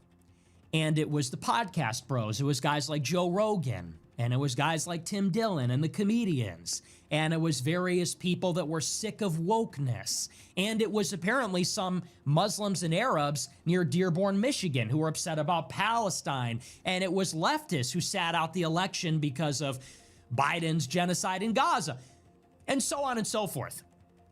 But the real coalition in 2024 was happening on another strata. It was vertical, not horizontal. Okay, or rather, you're looking at the wrong latitude. I'll say it in that way. The generational coalition was not a latitude. It wasn't a horizontal down here of Mexicans and whites and, black people that didn't like Venezuelan refugees. The coalition was up here, different latitude, different horizontal. The real generational coalition was all of the little tech money mobilized by J.D. Vance, David Sachs, Elon Musk, Andreessen Horowitz. So all the little tech people that wanted to supplant big tech. So all the little tech people, all the effective accelerationists that wanted their drone companies, their AI companies, their rocket companies to get the government contracts instead of Bezos' rocket company and Anthropic's AI company and the other drone companies from private equity. It was the little tech. The other part of the coalition was the Israel lobby, good old-fashioned Israel lobby, the Jewish media that stood down and didn't oppose Trump, the donors like Miriam Adelson that donated $100 million, AIPAC, which was involved in 24, dethroning progressives and even trying to dethrone a conservative that voted against foreign aid to Israel. And it was Wall Street. It was the bankers in Wall Street, like Tim Mellon and Ken Griffin, who wanted the corporate tax rate permanently lowered, who wanted a Federal Reserve chairman who was going to aggressively cut interest rates to get the velocity of money going to grow the economy. That was the real generational coalition. And that is why in 2024, 60% of the money that Trump raised was raised from the big donors, and it was only a third that was raised from the small dollar donors. The real coalition was a moneyed coalition. It was a coalition of the interests that wanted to see Republicans come in and take over from Biden. That was the generational coalition. Now, to the extent that there was a media blitz, to the extent that Mark Zuckerberg stood down in 2024, to the extent that there were all of these vibes, and people thought this was a movement and we were going to end wokeness, and it was a reaction to Biden's auto pen and whatever you want to call it. That was a farce. It was a trick. It was a show that they put on for you. They were stimulating you. You were... Mr. Fuentes here has like the energy of just like a hot knife slicing through cold butter. Like he's just steamrolling this, the past and the present. Stimming. You were watching the color store. Okay, you were watching flashing lights and bright colors and hyperpop, and you were being stimulated to go out and vote for this real generational coalition of interests. And so on the contrary, the generational coalition was not squandered. The generational coalition was used. Mr. One Boston, are you talking to me? Do I have a Discord? I do have a Discord. It's on the YouTube.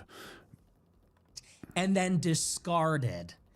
It was put together for a particular interest. That interest has already been served. Thank you, come again. Or if that's not directed to me, towards me, sorry. They cut the corporate tax rate last year. ZFan3, happy No King's Day. Yeah, buddy. They're working on the AI moratorium. Doge brought Palantir in through the back door in the Pentagon and in all the departments and agencies. And we're at war with Iran. So the generational coalition was brought together to do those things. Not, it wasn't brought together and then those things happened in spite of the real aspirations of the... C. Lewis 5812 MAGA is fueled by the bad word, the bad big S word. Please explain yourself. Would like to know more about that. Thank you. The real coalition, no. The coalition was put together to do those things. Those things are being done. Now the voting block is exploding. Jerry Garcia 249. Imagine how the world would be if that actually happened. My goodness. How different would the world be? Like, just literally think about it. So wild. What a wild thought. Not that I think it would ever happen, but such a wild thought. Exploding, and they don't care. They don't care because they got what they wanted. So who is left holding the bag? Who is left waiting outside on the curb? Who is left hanging in all of this? It's you.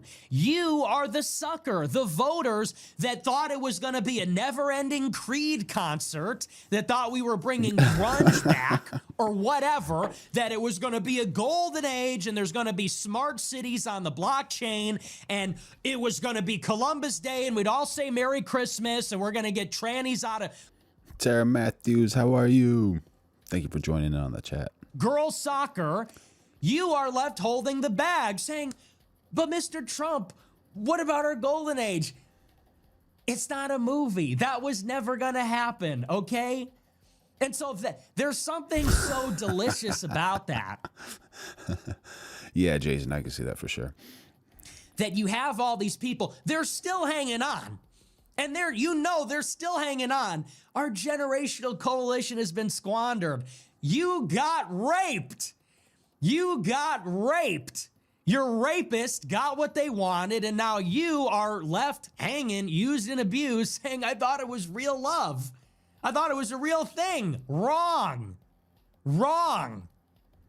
And that's what these people don't understand. They say, because in their mind, the generational coalition was all of the posters on Twitter. And who are the posters? Jewish academics connected to Claremont? Next. Who are the other posters? Balding, Gen X, girl dads, cucks, people that care about the integrity of girls' sports, people that care about Columbus Day, people that are getting up on a stump speech at their school board meeting talking about, I'm proud to be white or something. You thought that was the generational coalition, numbnuts? They did. They thought that was the generational coalition, was a bunch of high BMI, balding, girl dads and wife guys, a bunch of Gen X cucks, and they were going to put on their theme music. They were going to put on Linkin Park, and they were going to stroll into Washington, D.C., and they were going to shit post with an A until, I don't know, they made Heritage America come back. Until they made it 1990 through science or magic. Yeah, no, I hate to break it to you, but that's not politics. That's called wish casting, okay? That's called magical thinking. That isn't real, okay? No, the posters are not in control of anything. They're not in control of anything, and they are not calling any shots, and they have no power. And they will never get what they want, okay? The generational coalition were the billionaire oligarchs that put up the literal hundreds of millions of dollars in donations to make all this happen. And that's why they got their cabinet picks. That's why they got taken care of in the big, beautiful bill. That's why the State Department serves at their pleasure. Okay, that is how politics works. And this is something that people need to ingest and download on a fundamental level. What does that mean for all of us? It means that we need to have our own coalition. Okay, you cannot put your trust in a movement where you are the junior partner. You cannot place all of your faith and all of your hopes and wishes on a movement that doesn't answer to you, that doesn't value you, that isn't listening to you, that doesn't prioritize you. Then that is a different movement than in 2016. In 2016, the message was explicitly, this is about the forgotten men and women, and we're going to drain the swamp. And we're going to create a website called greatagain.org. And we're going to hire people from inside the country to come into DC and work in government. People forget that that was a thing, but it was. Google it. Have a good night, Jason. Thank you for being here, buddy. In 2016, the movement was premised on the idea that it was a populist takeover leveled against the deep state. It was a loaded gun pointed at the deep state, and it was the people and our leader, Trump. But a lot has changed. In 2016, 60% of the donations were small dollar donors. Now it's the inverse. In 16, Trump said, I'm not taking super PAC money. I'm not taking billionaire money. I'm a self-funder.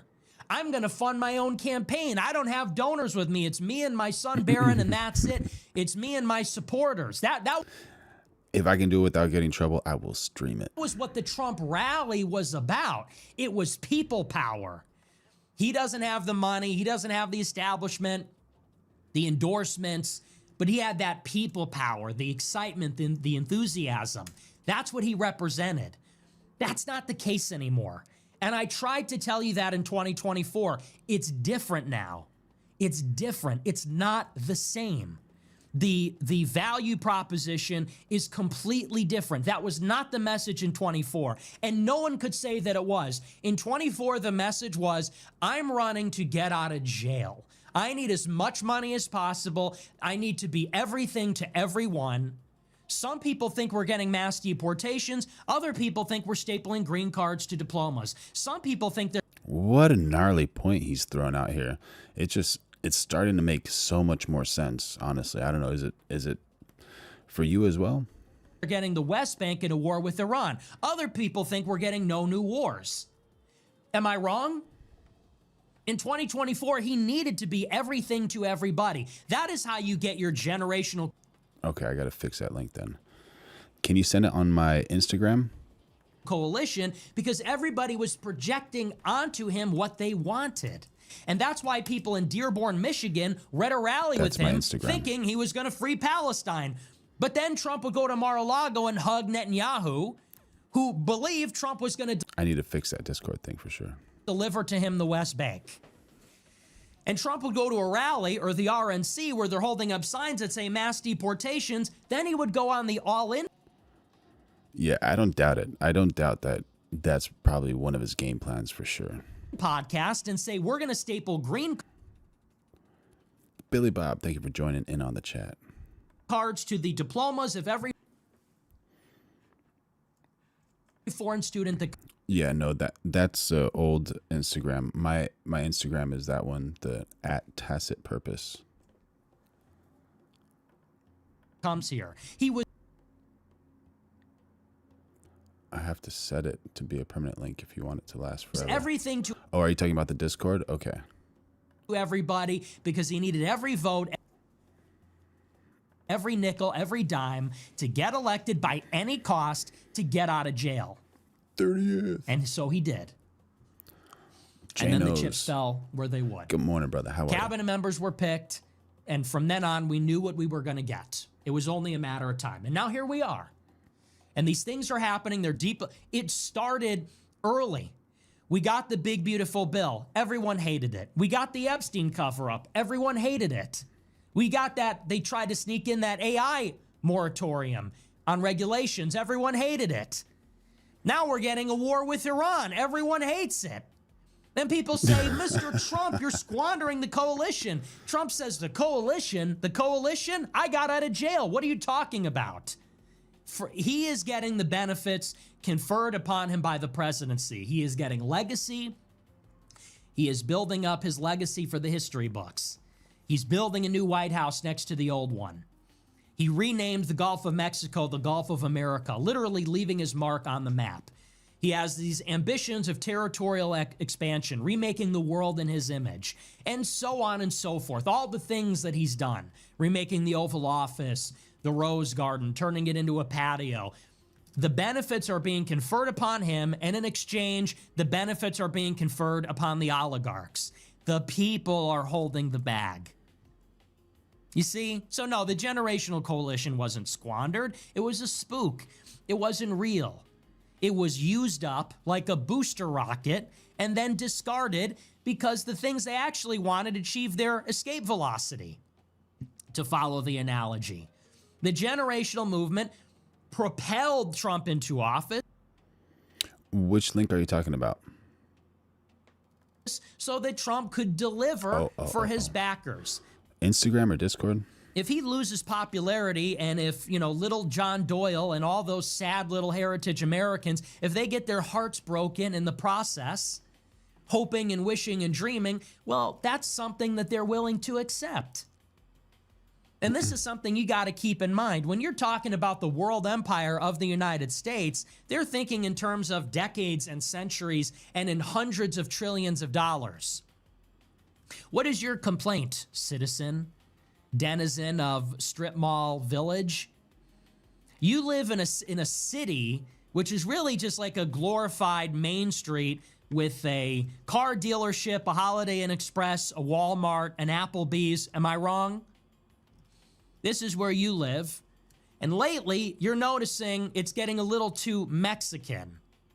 Because the Mexicans are the migrant workers in the farms near your town or in the hospitality in your town or whatever. And you start saying, I don't like all these Mexicans in my town.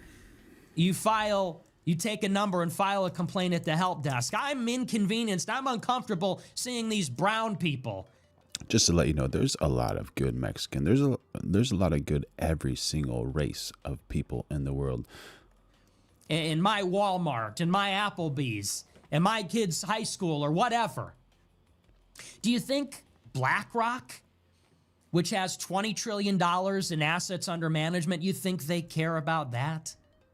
Do you think that OpenAI, you think they care about that? Okay. Do you think Tim Mellon, do you think Jamie Dimon, who just built a skyscraper in New York City, do you think they care that you're inconvenienced? Who do you think brought them here? Why do you think they're here? And who brought them here? And who do they benefit? It's a new slave class brought in to replace the old one. You. They're being brought in by the elites. They're being brought in by the generational coalition because they make money, okay? Because that increases the profits of the oligarchs who funded the Trump generational coalition. So if you think that your provincial concerns from all the way out there in Nebraska or Iowa or Minnesota, you think they're reaching the imperial capital? So-and-so with 2 first names is mad that there's too many brown people in his neighborhood? They don't care. Because a pipeline needs to go through Saudi Arabia. Because a pipeline needs to go through the Middle East. Because the trade that goes through the Panama Canal needs to be charged and billed to a Panama control. Mr. One Boston, that's the Instagram. I got to figure out how to do the Discord thing. Thank you for letting me know that link does not work. Controlled by the United States, and so on and so forth. So we have to think a little bit bigger. We have to think a little bit more globally. And we have to be a little more sober-minded about these things. You want to run the government? Become the government.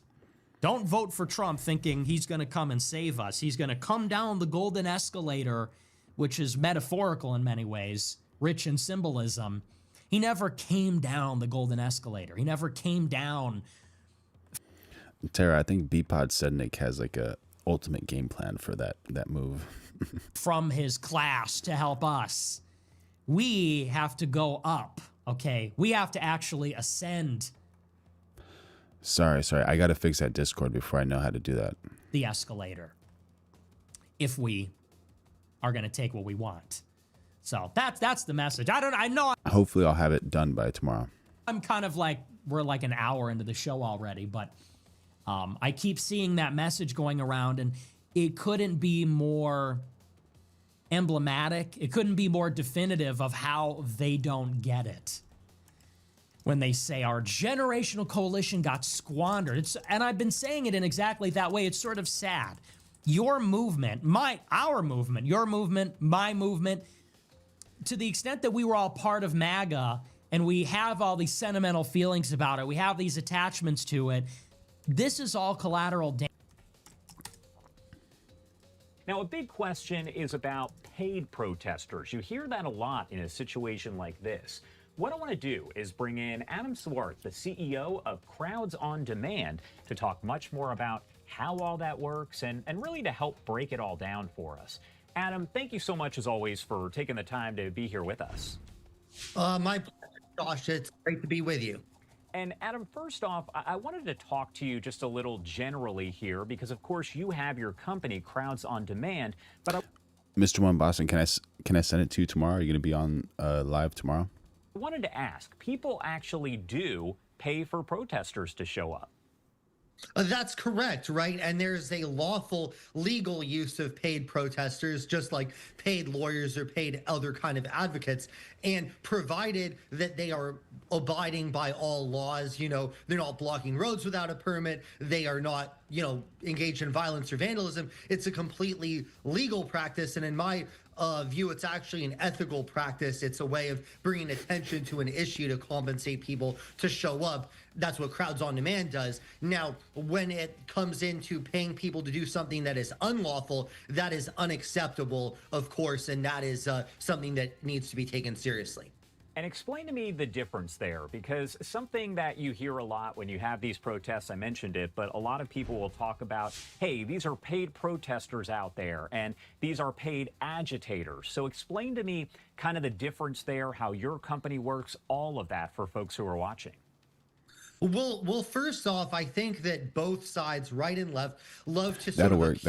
The other side of being compensated as if to delegitimize the other side. I can give you my handle on Instagram too, or on right. It comes from the idea that people on my side are genuine, people on your side are not. So I think there's a little bit of a finger pointing, finger wagging going on there, where people want to try to delegitimize the other side. But when it comes to agitators, right, that's a whole different class. Agitators are people who are actually there, sometimes paid, sometimes actually these are basically pirates. They're there to loot. As crazy as that might seem, they see opportunities for chaos with large Is that who he hires? scale demonstrations, and they come in to create chaos either for fun or to actually make money off of it in some sort of criminal activity, capital What was that Mossad quote? capitalizing off chaos, and that obviously is completely unlawful, and the authorities should be on the lookout for it. But I would also recommend that the protesters themselves be on the lookout for these agitators, because these agitators can cause disruption to the protest and also delegitimize what they're trying to do. Because if you have a group of 10,000 people and you have 2 people that are creating problems, then that can be magnified through kind of a reducto ad absurdum type of thing, where now it looks like the whole protest is violent when it only was 2 people that were engaging in that. And I wanted to ask you, because you touched on this a little bit, but for those protesters, demonstrators who are out there, they're choosing to be out there, what do they need to look for to prevent themselves from maybe seeing some type of agitator? What should they do if they think they see somebody? Break all of that down.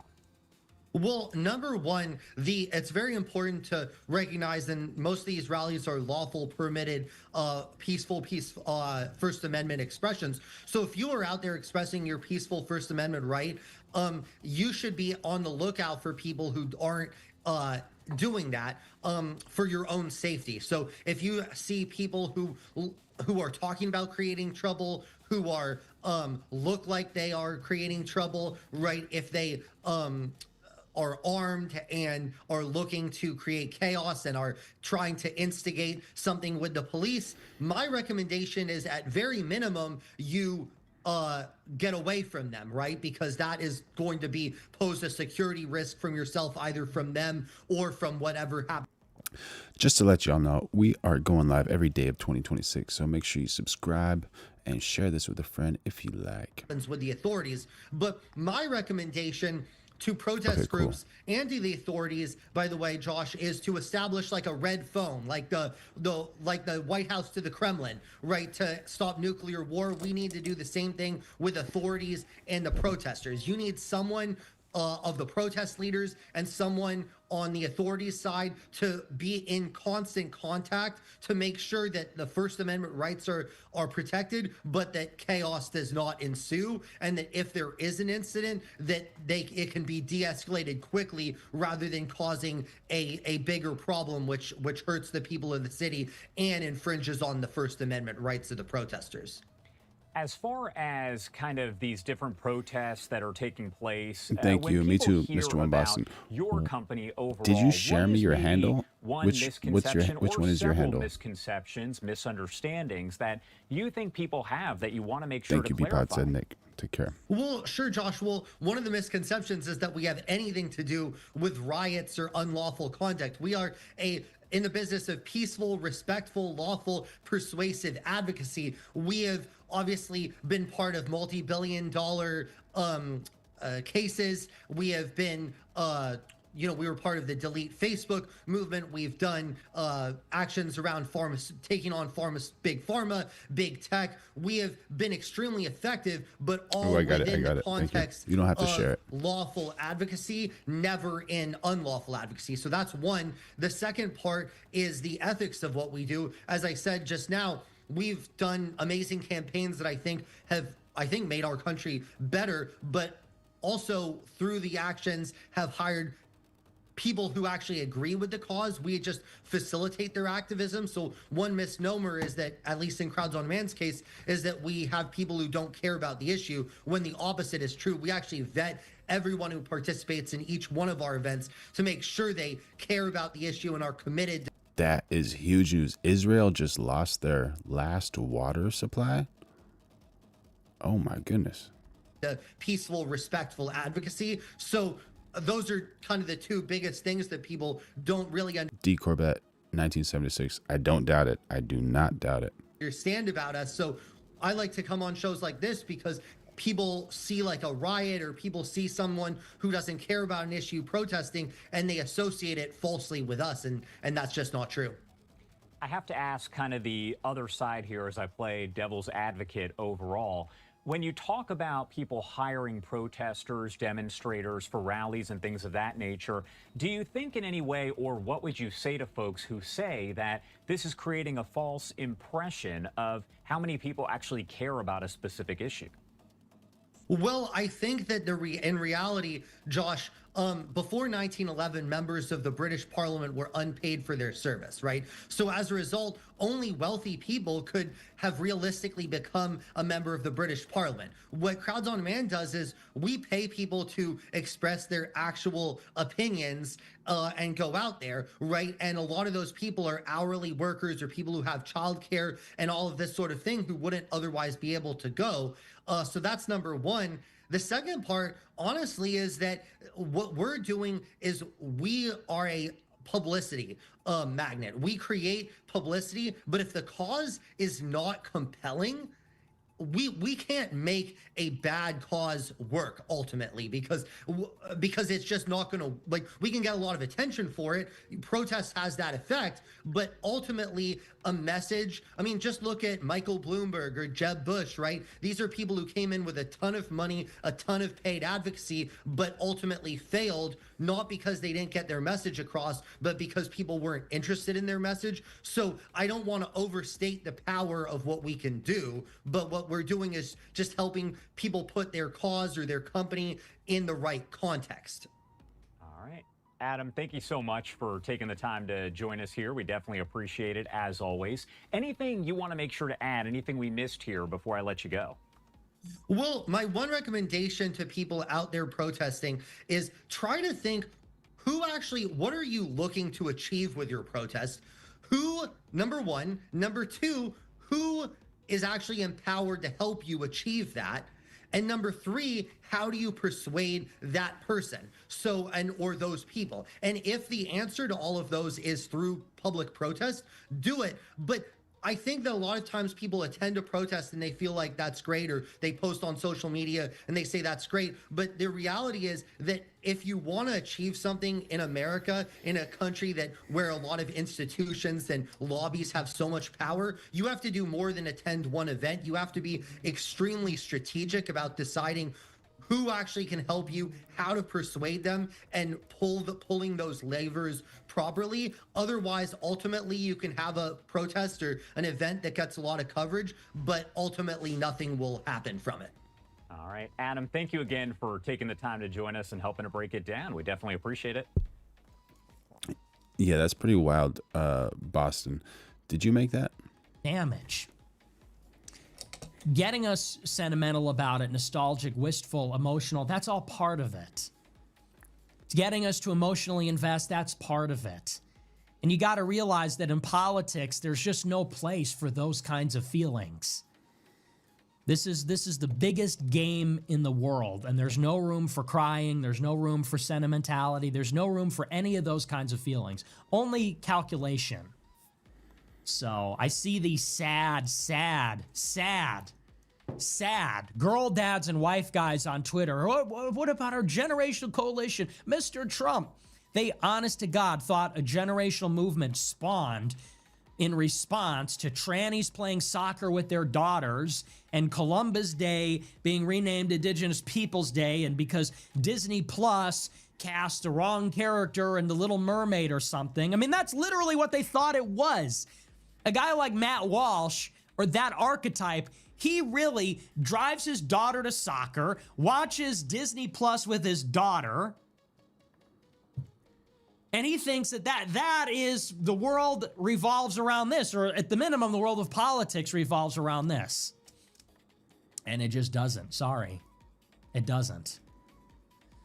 So we have to think as an empire. You, me, we are citizens of the empire. Welcome to the American empire. We're in it. Yes, we have a global reach. No, that's not going to change. Yes, we have a massive amount of diversity, and we're going to have to live with that. Actually, we're going to have to be realistic. So we need a cutthroat mentality of increasing. You and me citizens of the global empire, as heritage Americans, legacy, multi-generational, we have to take what is ours. It won't be given to us. No one's going to save us. No one is going to come and hand it down. We have to fight for it. We have to take what is ours. I'm so sick of all the doom and gloom. Are we going to win? Is it possible? Is America over? It's always sort of been over. We're born, we live, we die. We watch others die, we get sick. We don't get what we want. Life belongs to those, the empire belongs to those that show up and fight and win. And winning isn't easy. So that's how you have to do it. And that's how we have to approach politics. So don't get mad, get even. Don't hate the game, play the game, get in the game. That's why I tell people, you want to get involved, be a college Republican, get on a campaign, be an intern in the administration, and start working your way up the ladder. I'll tell you something, whether a Republican wins or whether a Democrat wins, there's going to be groypers in the next administration because we've taken care of things. We are outcome independent. And just like Anthropic has their people in this government, and just like OpenAI has their people, and just like other people have their people, we need to have our own people. Outcome independent in the administration. No loyalty to Republicans, no loyalty to... That's incredible, Mr. One Boston. That's wild. Would be awesome to see some of your inventions come to fruition. Well done, man. Democrats, loyalty to ourselves, loyalty to the country. That's what it really means to engage in politics. So anyway, that's that. And where is the loyalty that the politicians have to the people after saying all those things that they are going to do, and then they obviously do not do those things? It's so wild. Just so wild to me.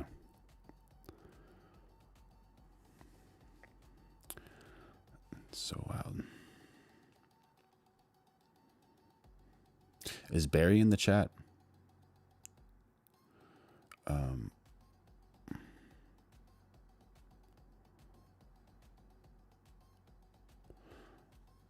Yeah, I don't doubt it. Probably some beautiful places over there.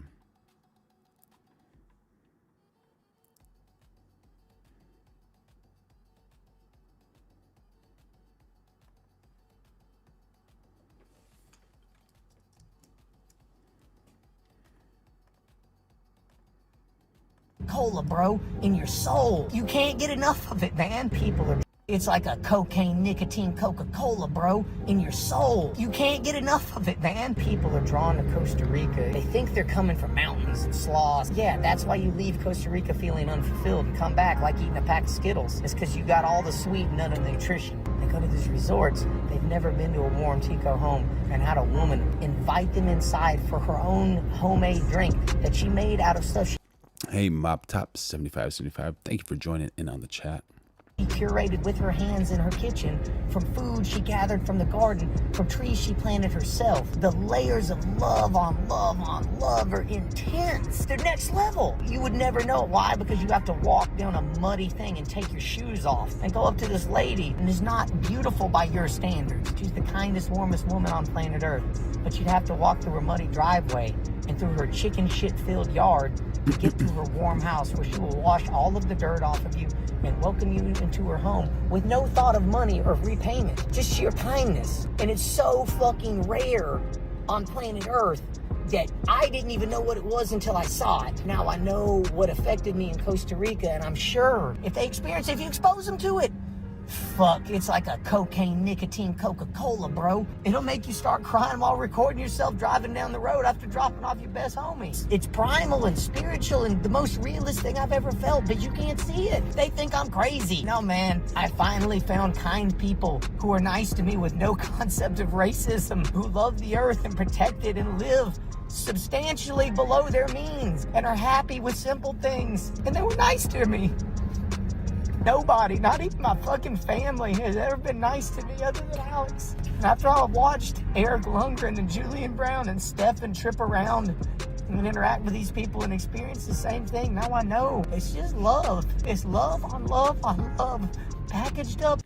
How cool is that? There's just so much love, and a lot of these things that we're seeing on all these networks, there is just division. You know, you're a Republican, you're a Democrat, you're a libtard, you're a Republican tard, you have red hair, white hair, orange hair, black hair, whatever, man, whatever.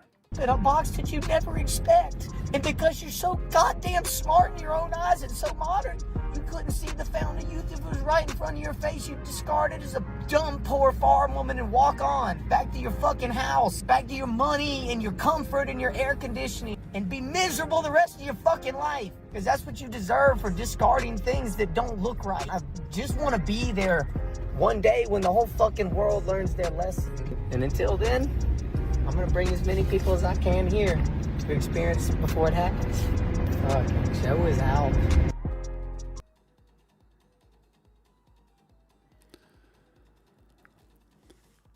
All right, y'all. We're going live every day of 2026, so make sure you like, subscribe, and turn on notifications. Share this with whoever you want, if you want. Yeah, just to give you a really good message to leave on. It's really important to do good things. You know, there's a lot of bad things happening, but say, for instance, I'd had a transaction today and I was supposed to get like $16 back. And then there's brand new fives. Dude gave me $21 back and some change. And I took it, and I could tell it was new bills. And then I went home and I was like, I noticed it was 21. It wasn't 16. So I was like, man, all right, whatever. But I don't want this guy to get fired because he's such a cool guy. He helped me and all this other stuff. So it was just on my mind the whole time. So eventually I went back and I was like, hey, y'all miss me? And like, yeah, whatever, you know, normal, nothing special, nothing not special. And I was like, well, here, check this out. And I like pulled out the cash and I was like, see how this money looks? And like, do you see these like fives? Do you see how they're new? She's like, yeah. And I took the 20 of fives out and I handed it to her and I was like, I was supposed to get 16 back. How much is that? She's like, that's 4 fives. That's 20. And I'm like, yeah. She's like looking at me. She's all weird. Like, I don't know what you're doing over here. And I was like, well, you guys are so nice and he's so cool. I don't want him to get fired. Like whenever you guys count the register after you guys go to sleep. So you want to take a 5 back? He's like, oh my God, man, you're so cool, man. I would never expect that. That's so awesome. And after I did that, I walked outside and it felt like my eyes almost started tearing up. Like the Lord came into me and it was like, just, there's so much happiness and peace. And after that, I got some amazing thoughts, like some really, really amazing thoughts. And it could, you could think it's weird or whatever you want, but I don't know how to quantify them in words, how incredible that feeling and that sensation is.